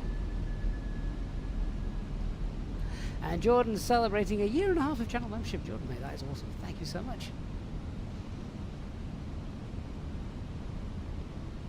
I'm wondering if that lighting effect from Atmos is now just causing a little bit too much refraction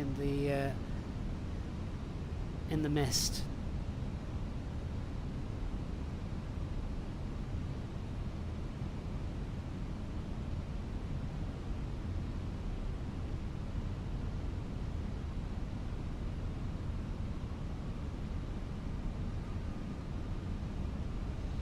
Because I can't see a thing.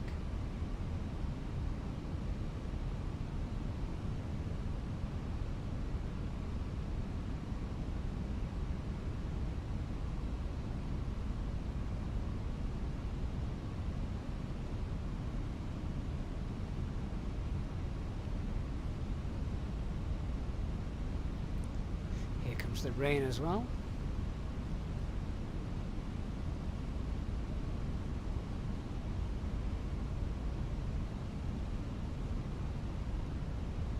Can anybody see the ground?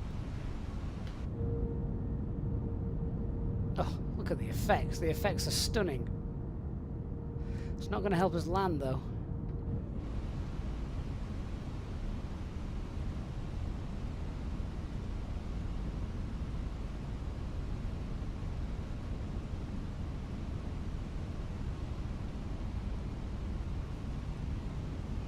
I'm holding flaps 3 for the moment. I'm not convinced we're going to land. I can't see a thing. The go around is straight out, maintain 160 knots until we've completed this turn. Christian says just follow the water. Chances are I might be in it.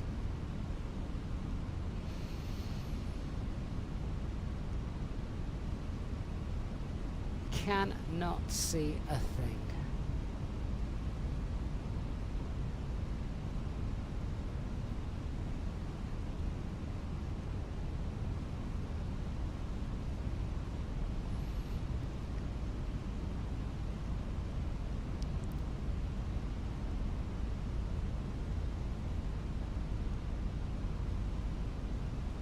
Is this it down here? If that is, we're far too high.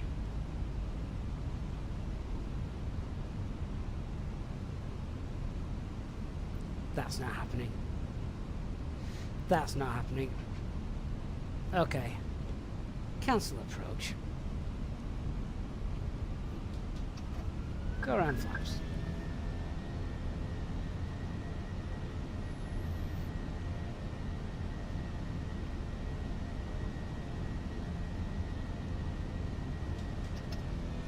First climb, open climb.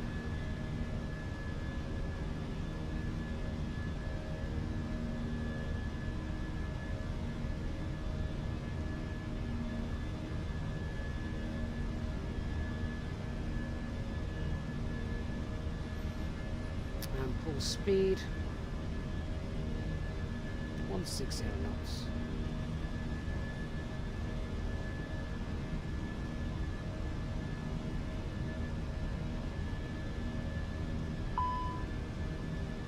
Disregard.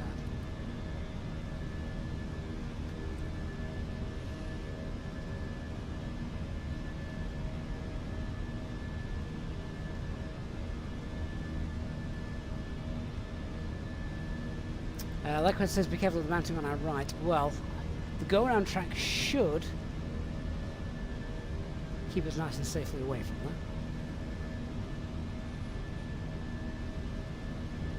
The weather has not been our friend on that approach.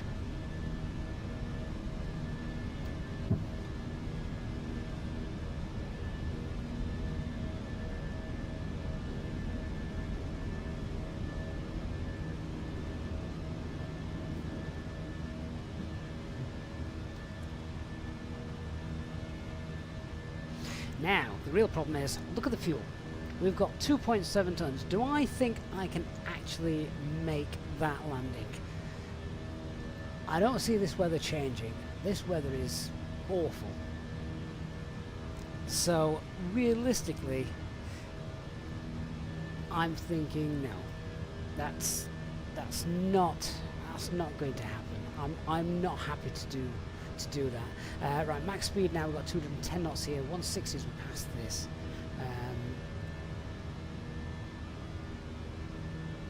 We need to wait until this turn's complete before I can accelerate anymore.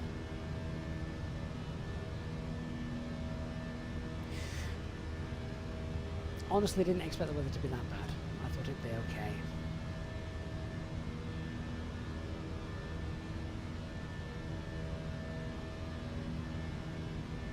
Borg, I don't think Atmos is going to make a difference, to be honest. I think that was just the weather. Remember, it's early morning, the sun is shining through all this rain and mist, which we're now just coming out of. Look.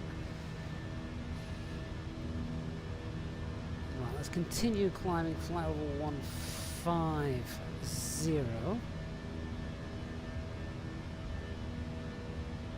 So just climb up, climb 150.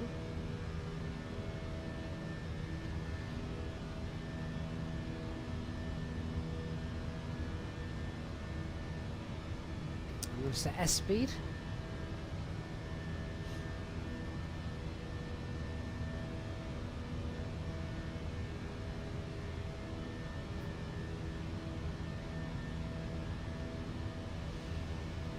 And I think, boys and girls, it will be a diversion.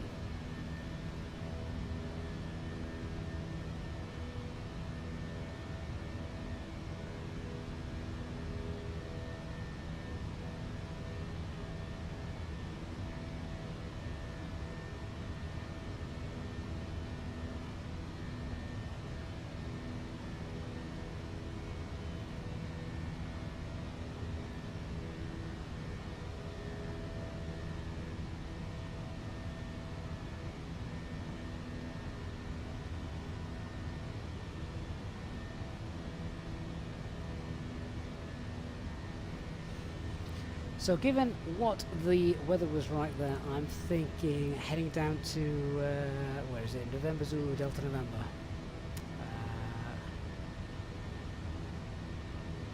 Is probably going to be the next move. Where's the alternate?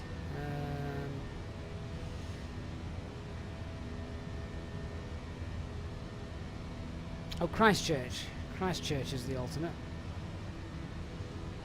Already on our way back there, to be fair.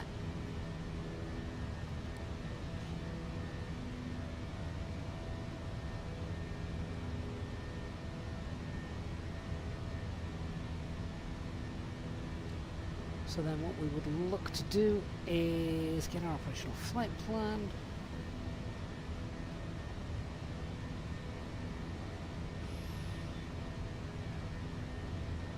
And we'd be heading to Tim, Joe, Doc Key and the Hoodie 1 Alpha arrival.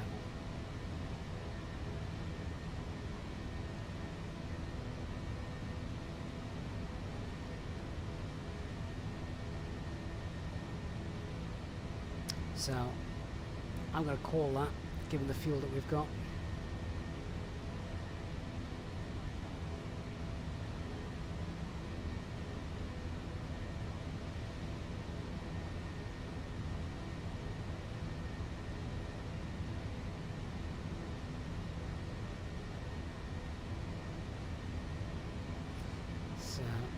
think that's going to have to be the plan.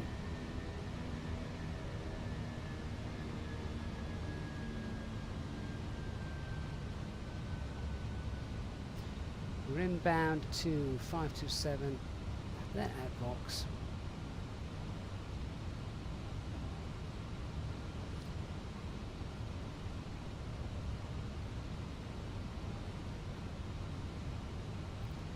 Clear out all this rubbish.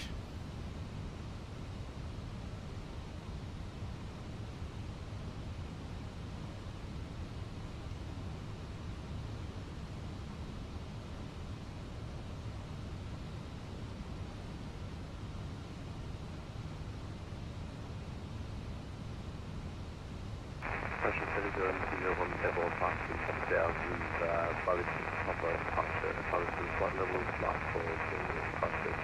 Okay.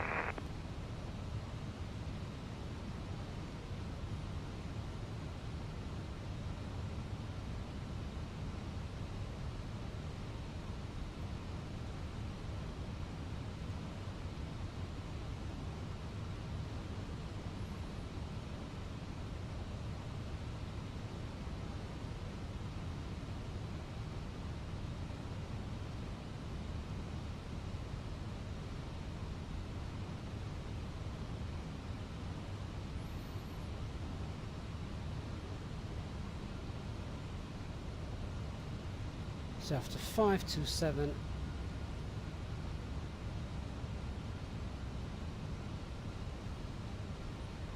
just build this back up.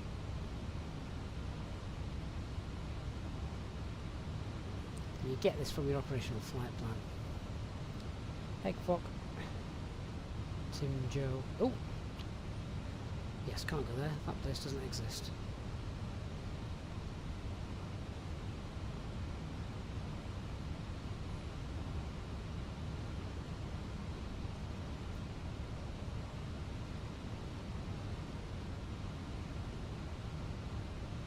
Yankee 153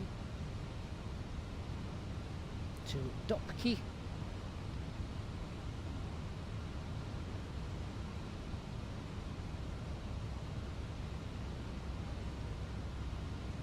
And after Dopke, it is the Hoodie 1 Alpha arrival to runway 02.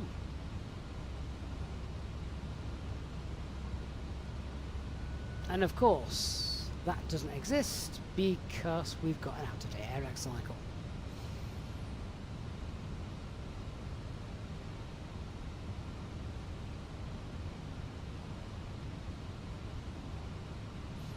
Where are you going? There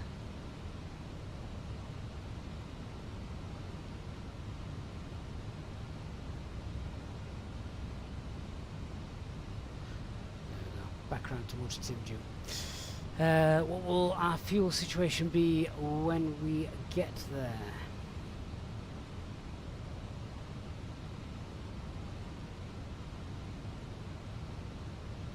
.1 tons of fuel, that's not a lot.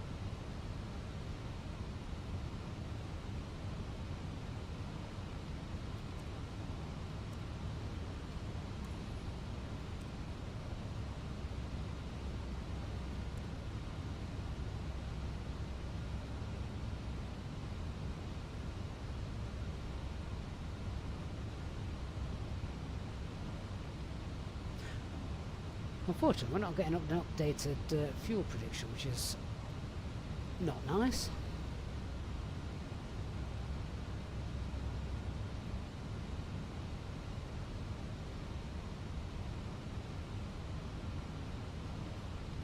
Right, let's climb flight level 250, save a little bit of fuel.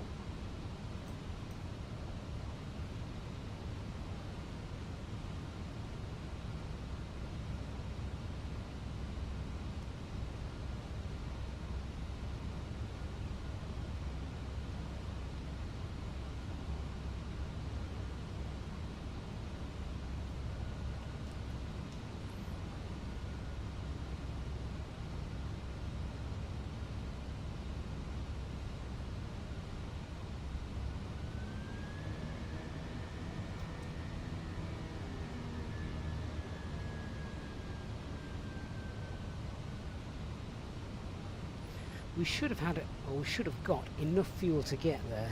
We need 1.6 tons, and we've got 2, so we should be all right.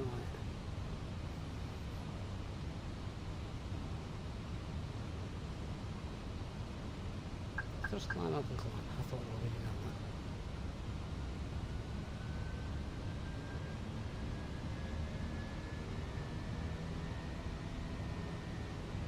that. Right, I now need some charts. So when things go wrong, this is when you need someone sat next to you.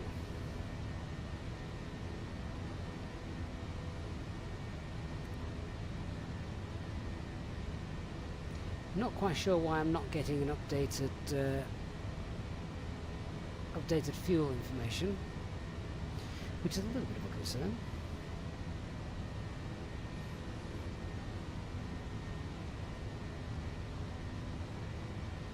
So I'm just going to go for a straight in ILS 02. Haven't got time to faff around with it.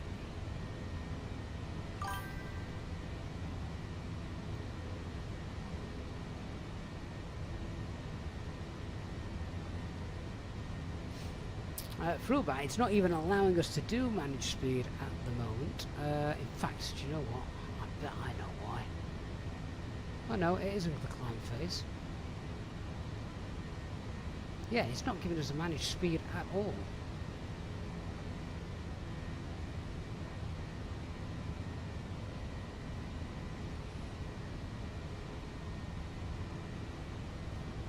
Let's just kind of look on. You have 250. I've set speed 250 knots. Daniel, I'm a bit busy at the moment, mate.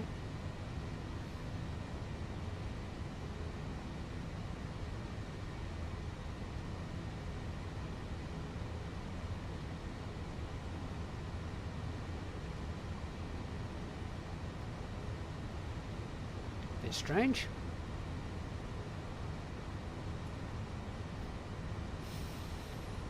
Anyone able to grab me the weather, please, for Christchurch, November Zulu, Charlie Hotel? Then I can sort that out as well. This is where you guys come into play when things go wrong a little bit. So it's a nice normal 3-degree glide slope approach. I'm just having a look at this. So 3-degree glide slope, it's not offset or anything like that. Missed approach is 4,000 feet, platform altitude 2,000 feet. Fine.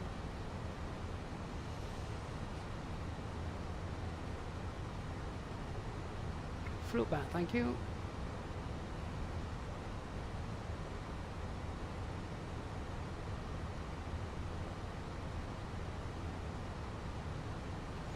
QNH 1008. Temperature +14. The minimums for this are 323. Wind 0608. That confirms runway 2 in use. Thank you.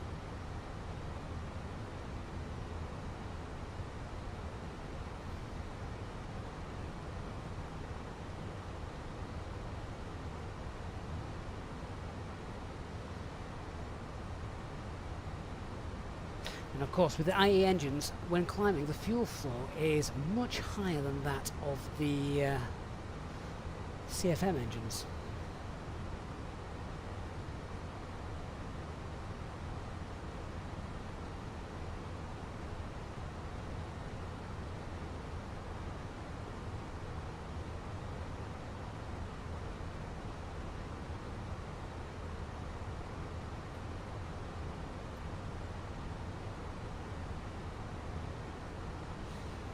But you can see why we diverted straight away, and we were not going to go and have another go at getting in to Queenstown, because you saw the approach. What was the chances of that happening? And it was interesting as well, because of the short runways that we had for departure, the short runway we had to land, I couldn't take a lot of extra fuel with us. So, you know, this is a bit of an interesting turn of events now.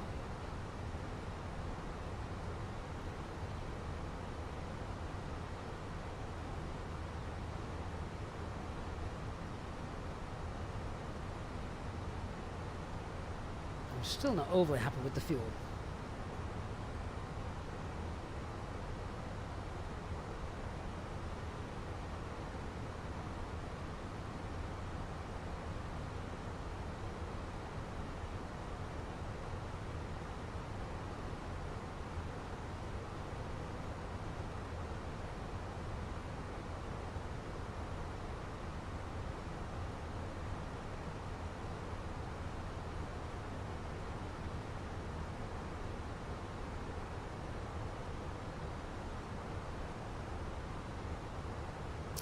Speed on start.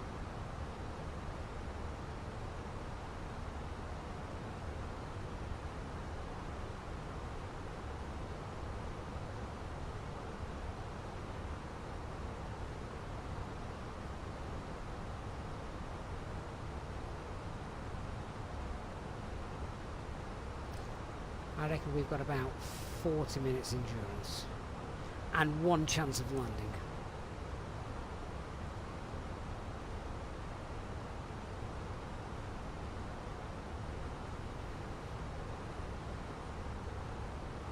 I'm still trying to work out why, I don't know if it's a bug, but something's not working for us with regards to our fuel.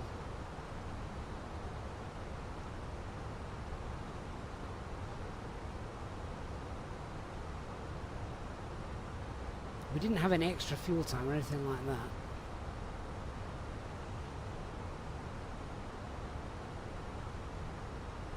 Ah, cruise flight level's not been entered.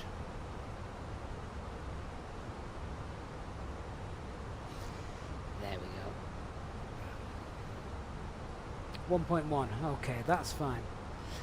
That doesn't normally get removed. Right, I now feel happier. 270 is going to be better for us, so let's go. First climb, open climb, 270 blue. Let's manage the speed. Good night, Christian.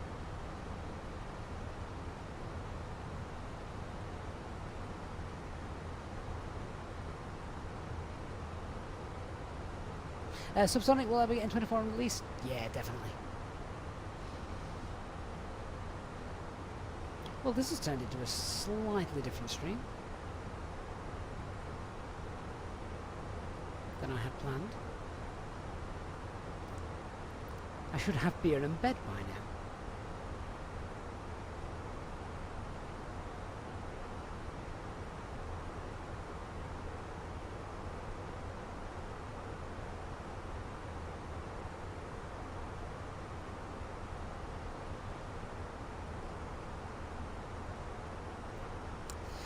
Yeah, so destination on board, we're going to land with 1.1 tons. That is not a great place to be. We need to get in first time, so let's not mess this up.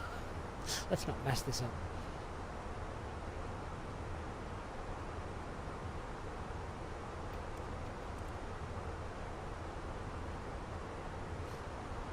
Michael, start.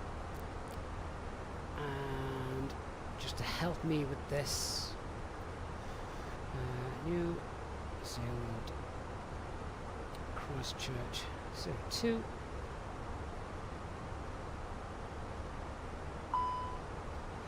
And my radius there. Here we go. Okay, mass caution. Left tank is low. Fuel cross feed on.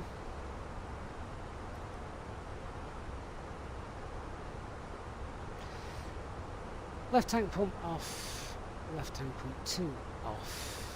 We can confirm that's low as well.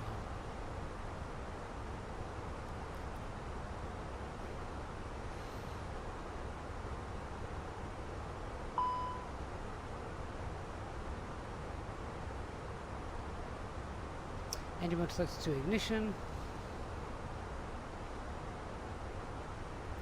Left tank feed, gravity only.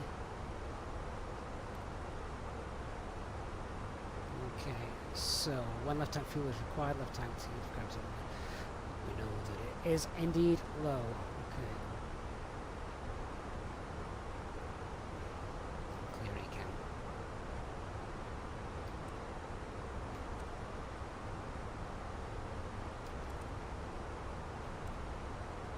What happens if we've got to go around, GL? Let's not answer that question.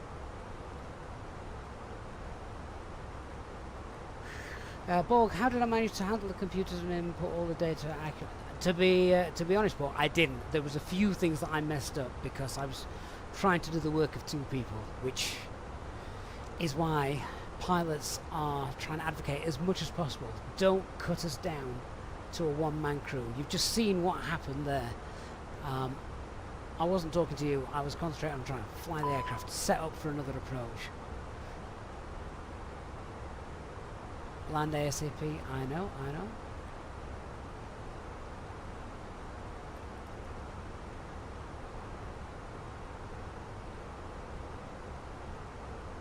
We're not gravity feeding at the moment.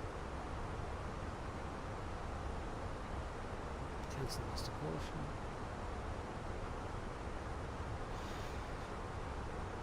Okay, let's start a nice steady descent then. So,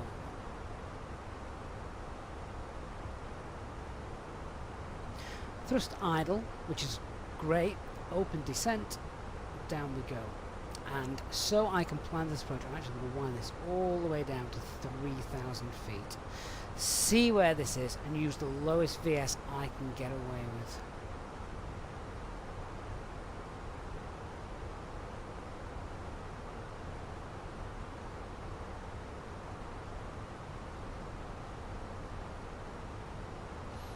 QNH for 1008.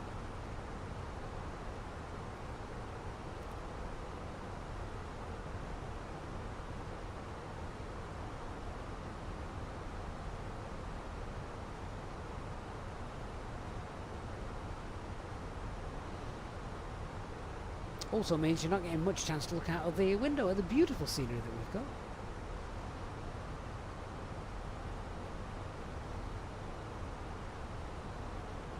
My plan will be we'll be landing on the runway, the stream will then finish. Basically. We'll not be taxiing to gate. Might not have the fuel to taxi to gate.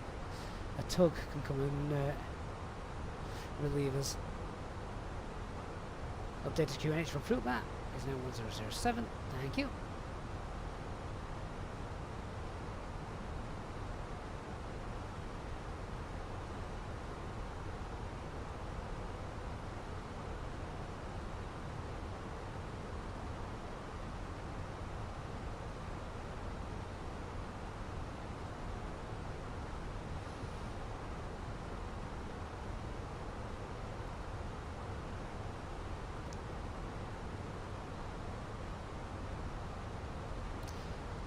So this is obviously a point no pilot ever wants to be in. Of course, if we're flying somewhere in Europe or America, you are okay, or chances are you are going to be okay, because there is an airport every 30 feet. Here in New Zealand, that is not the case. If I'd have been in Europe with this stream, I'd have felt a lot more comfortable. Right now, not so much. But if you are enjoying the entertainment value, then please hit the like button for us. Good job we're not doing this as a real upstream.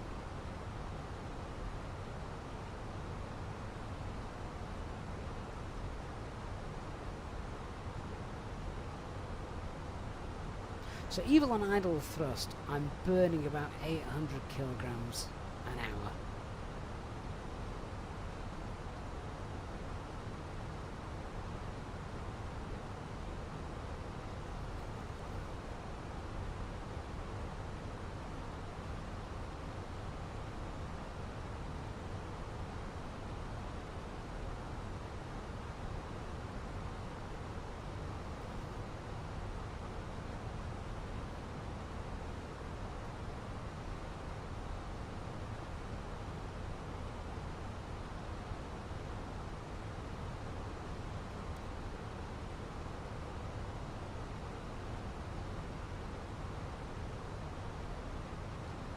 Keeping an eye on our fuel predictions. Estimated to land 1.1 tonne of fuel.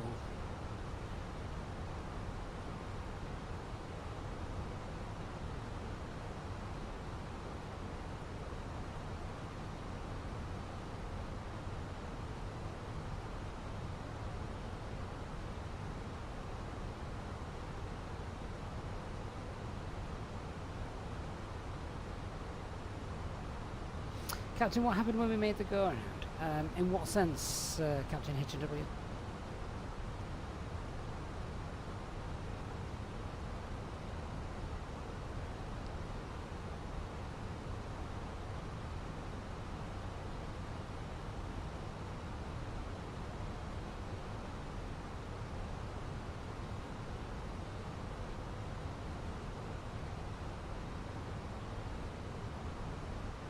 78 miles away.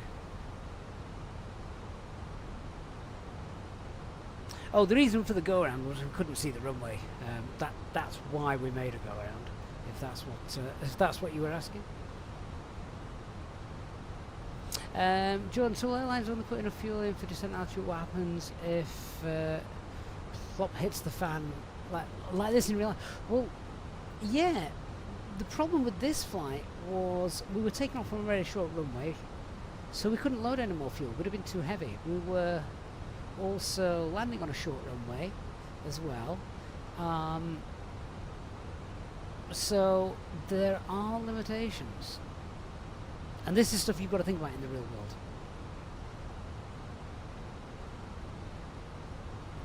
world. Subsonic, are we going to fall out the sky? No. No. We're all nice and safe. Ish.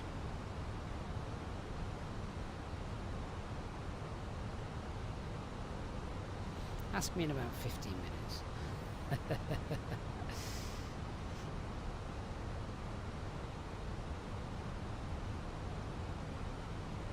Organ says in real life you would have reduced freight baggage and probably the passengers. Yeah, but Organ, you wouldn't.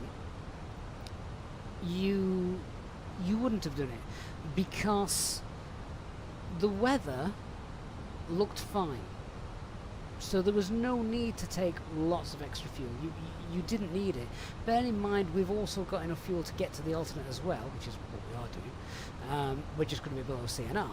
Now, had there been forecast bad weather, then yeah, you'd have probably thought, nah, I don't really want to do that, or you wouldn't have taken this jet. You'd have taken a Neo or something, that could handle it, better engine performance. But a flight like this, with the operational flight plan we had, you wouldn't have thought about taking extra fuel. About offloading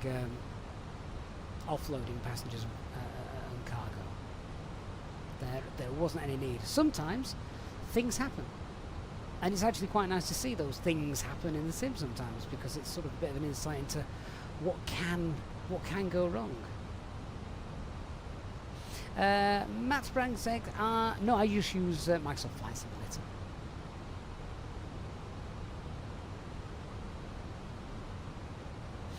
Jordan B, surely double fuel for fun child, something like that. So, yeah, Jordan, that's a little bit different.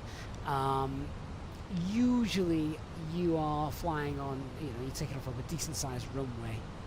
We were taking off from somewhere small, so we couldn't be too heavy. We were limited for takeoff.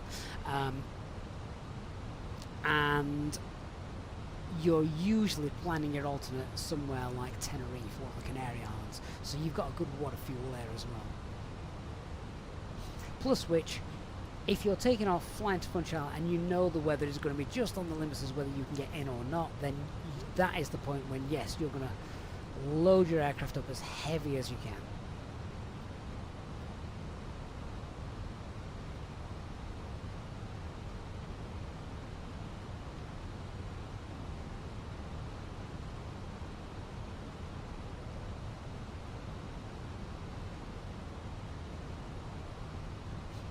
I mean, the only reason we couldn't get in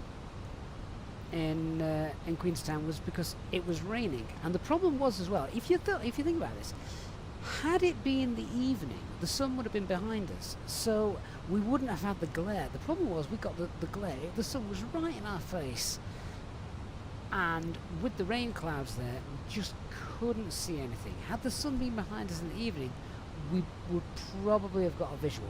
We've also got a couple of other things going against us tonight.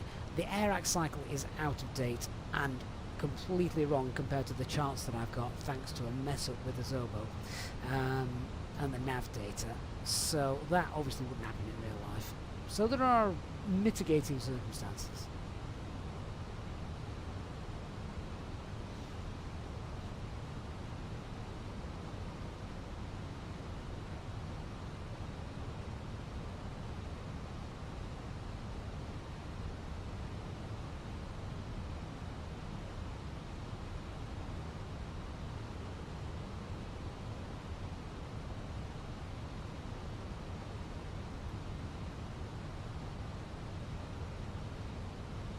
Take a moment to enjoy these beautiful views over New Zealand. If the worst thing happens, it looks relatively flat down there.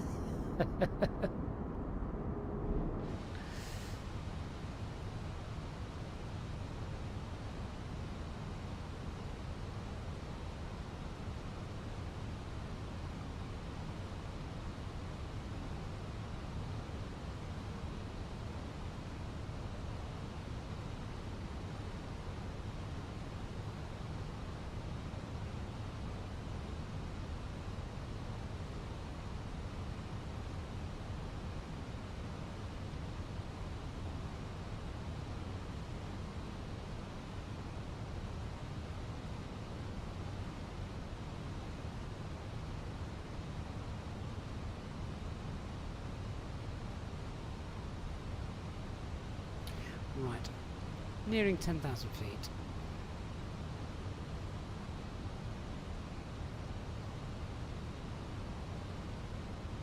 Yeah, well, that's PPL training. Find a flat field and apologise to the farmer.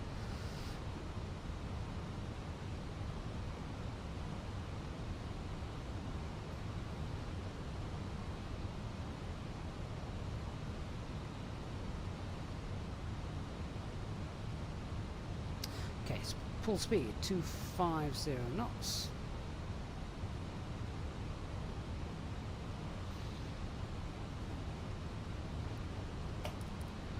Landing lights on.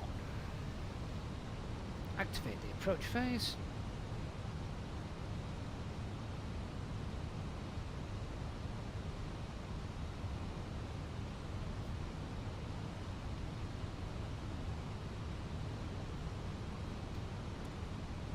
Question for my first officers, that is basically you guys. How long is the runway at Christchurch? If anyone can tell me that, runway 02, what's my landing distance availability?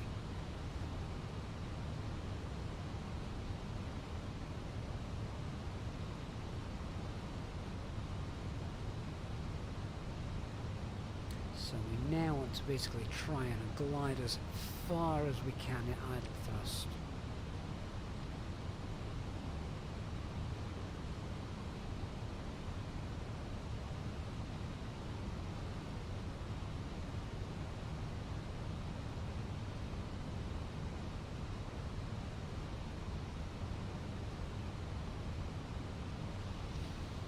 Fruit bat 3288, thank you. That is a flaps 3 landing every day of the week.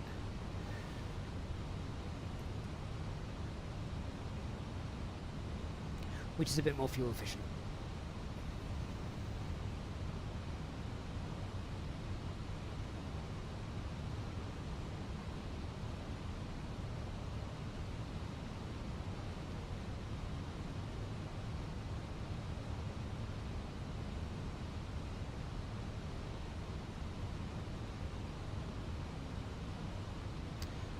.26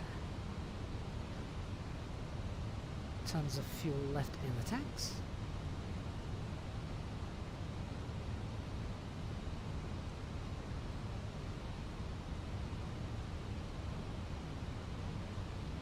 Steve, if you answer correctly, do you win the runway?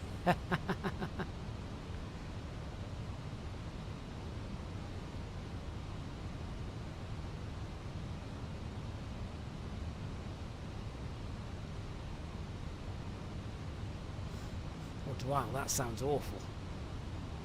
On a number of different levels.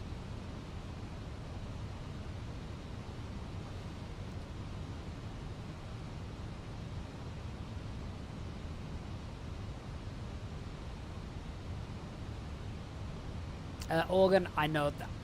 I know we're going to be fine to stop. I don't need to run those calculations. It's a dry runway. It's huge. I know I can stop. I can also downgrade the auto brake.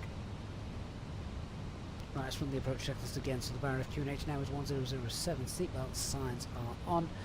Minimums are 3, 2, 3. Auto brake low. EFB is stowed.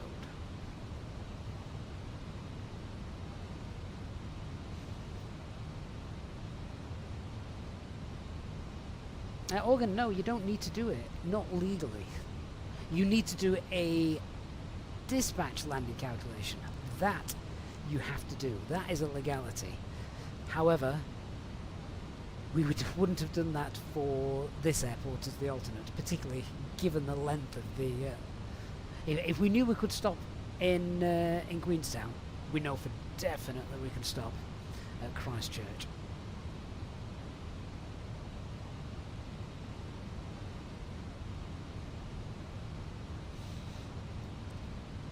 Right, start to slow down.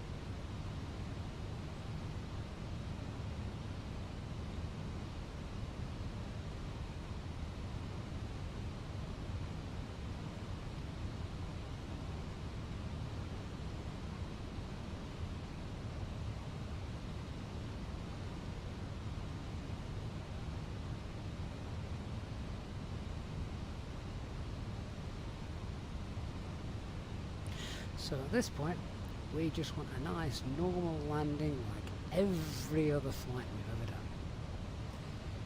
Platform altitude is 2,000 feet.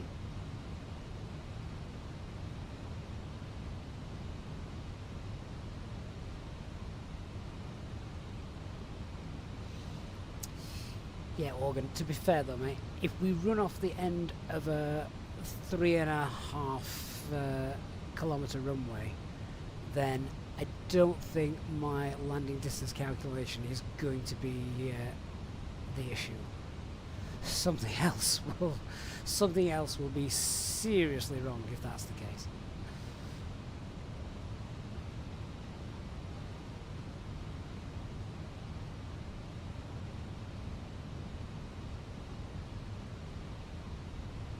Marco, you don't need to see my settings in Atmos. You can download them from the community within Atmos.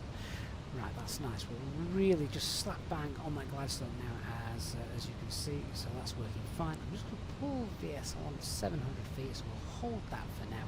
Actually, I'm just going to dip that down to 800, just to dip below a little bit, because I'm not going to flaps out just yet.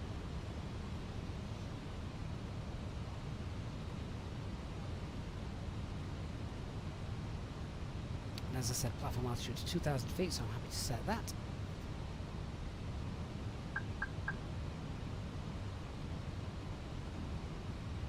Flaps 1 then, speed's checked. And flaps 1.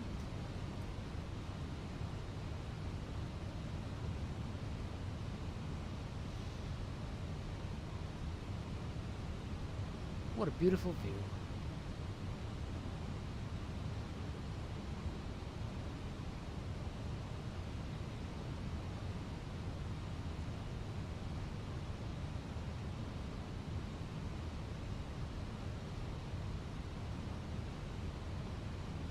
Flaps 2, speed's checked. Flaps 2, I need a bit more drag.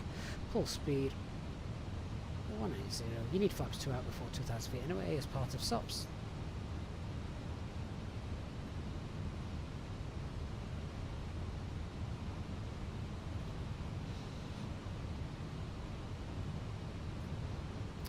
Glide slope, lock blue, Cat 3 dual autopilot 1 and 2. We're slightly above that glide slope at the moment, so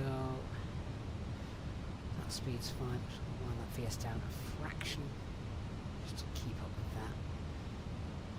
Glide slope capture from above. If I don't think it's going to work, I'll get the gear down as well, but I think we're going to be okay.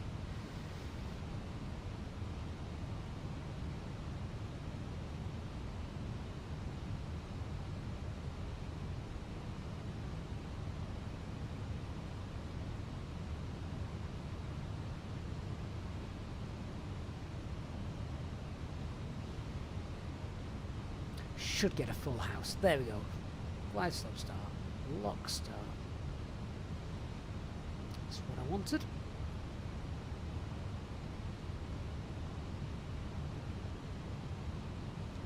Oh, I'll be looking forward to that beer after this. 2,500. Very Altimus Live. Right, missed approach altitude is 4,000 feet.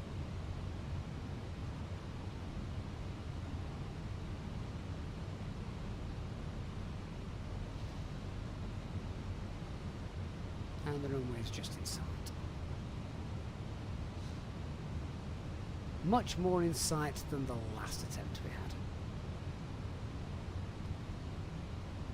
Right, manage the speed, gear down, spoilers on, flaps 3, speeds checked. Flaps 3.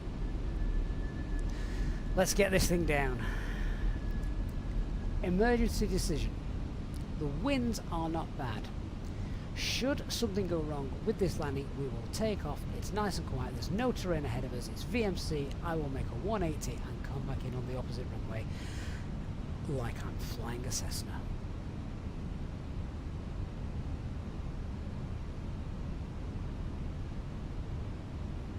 Okay, landing checklist. Our cabin is secured, go around altitudes 4,000 feet, ECAM memo landing level.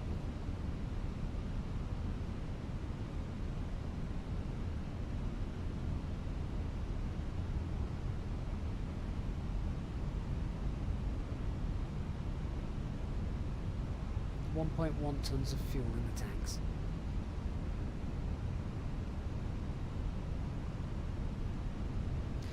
Just forgetting we're on VATSIM here. Christchurch traffic, New Zealand 607. Short final, runway 02. 1,000. 1,000 feet.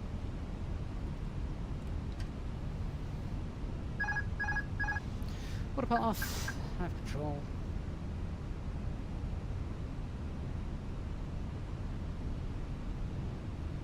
It does look a bit misty, doesn't it? What was that METAR? Was visibility about 8,000 metres, 8 kilometres? It's looking pretty good, that actually.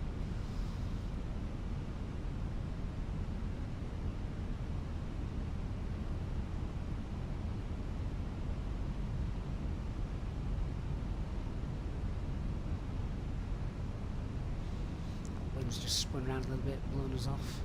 Let's get back on that centre 500. line. Stable.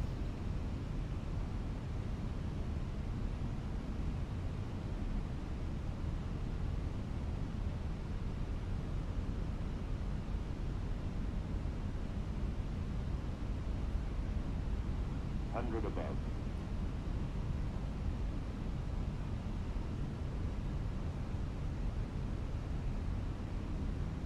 Minimum. Continue. 100. Light slow. Light slow. 40. 30. 20. Retard.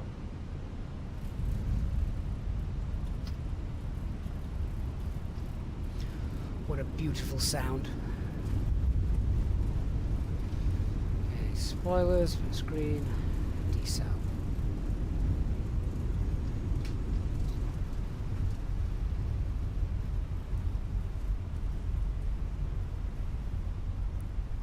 Manual brakes.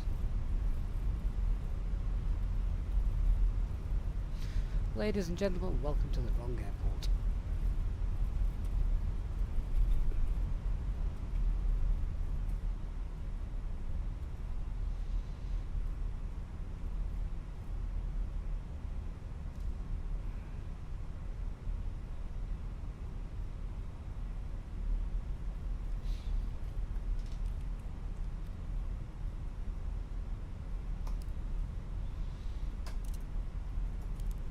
Ladies and gentlemen, the cabin crew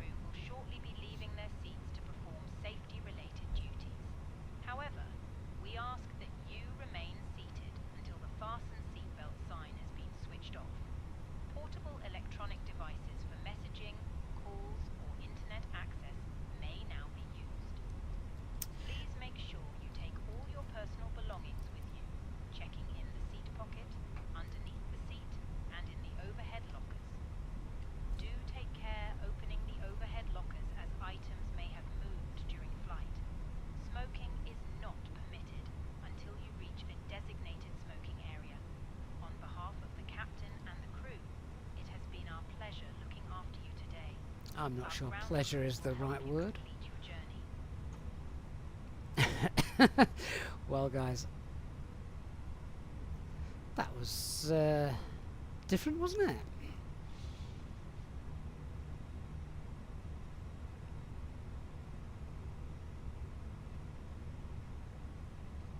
We'll taxi in, park up, and then we'll hit the replay. Then I'm hitting the fridge.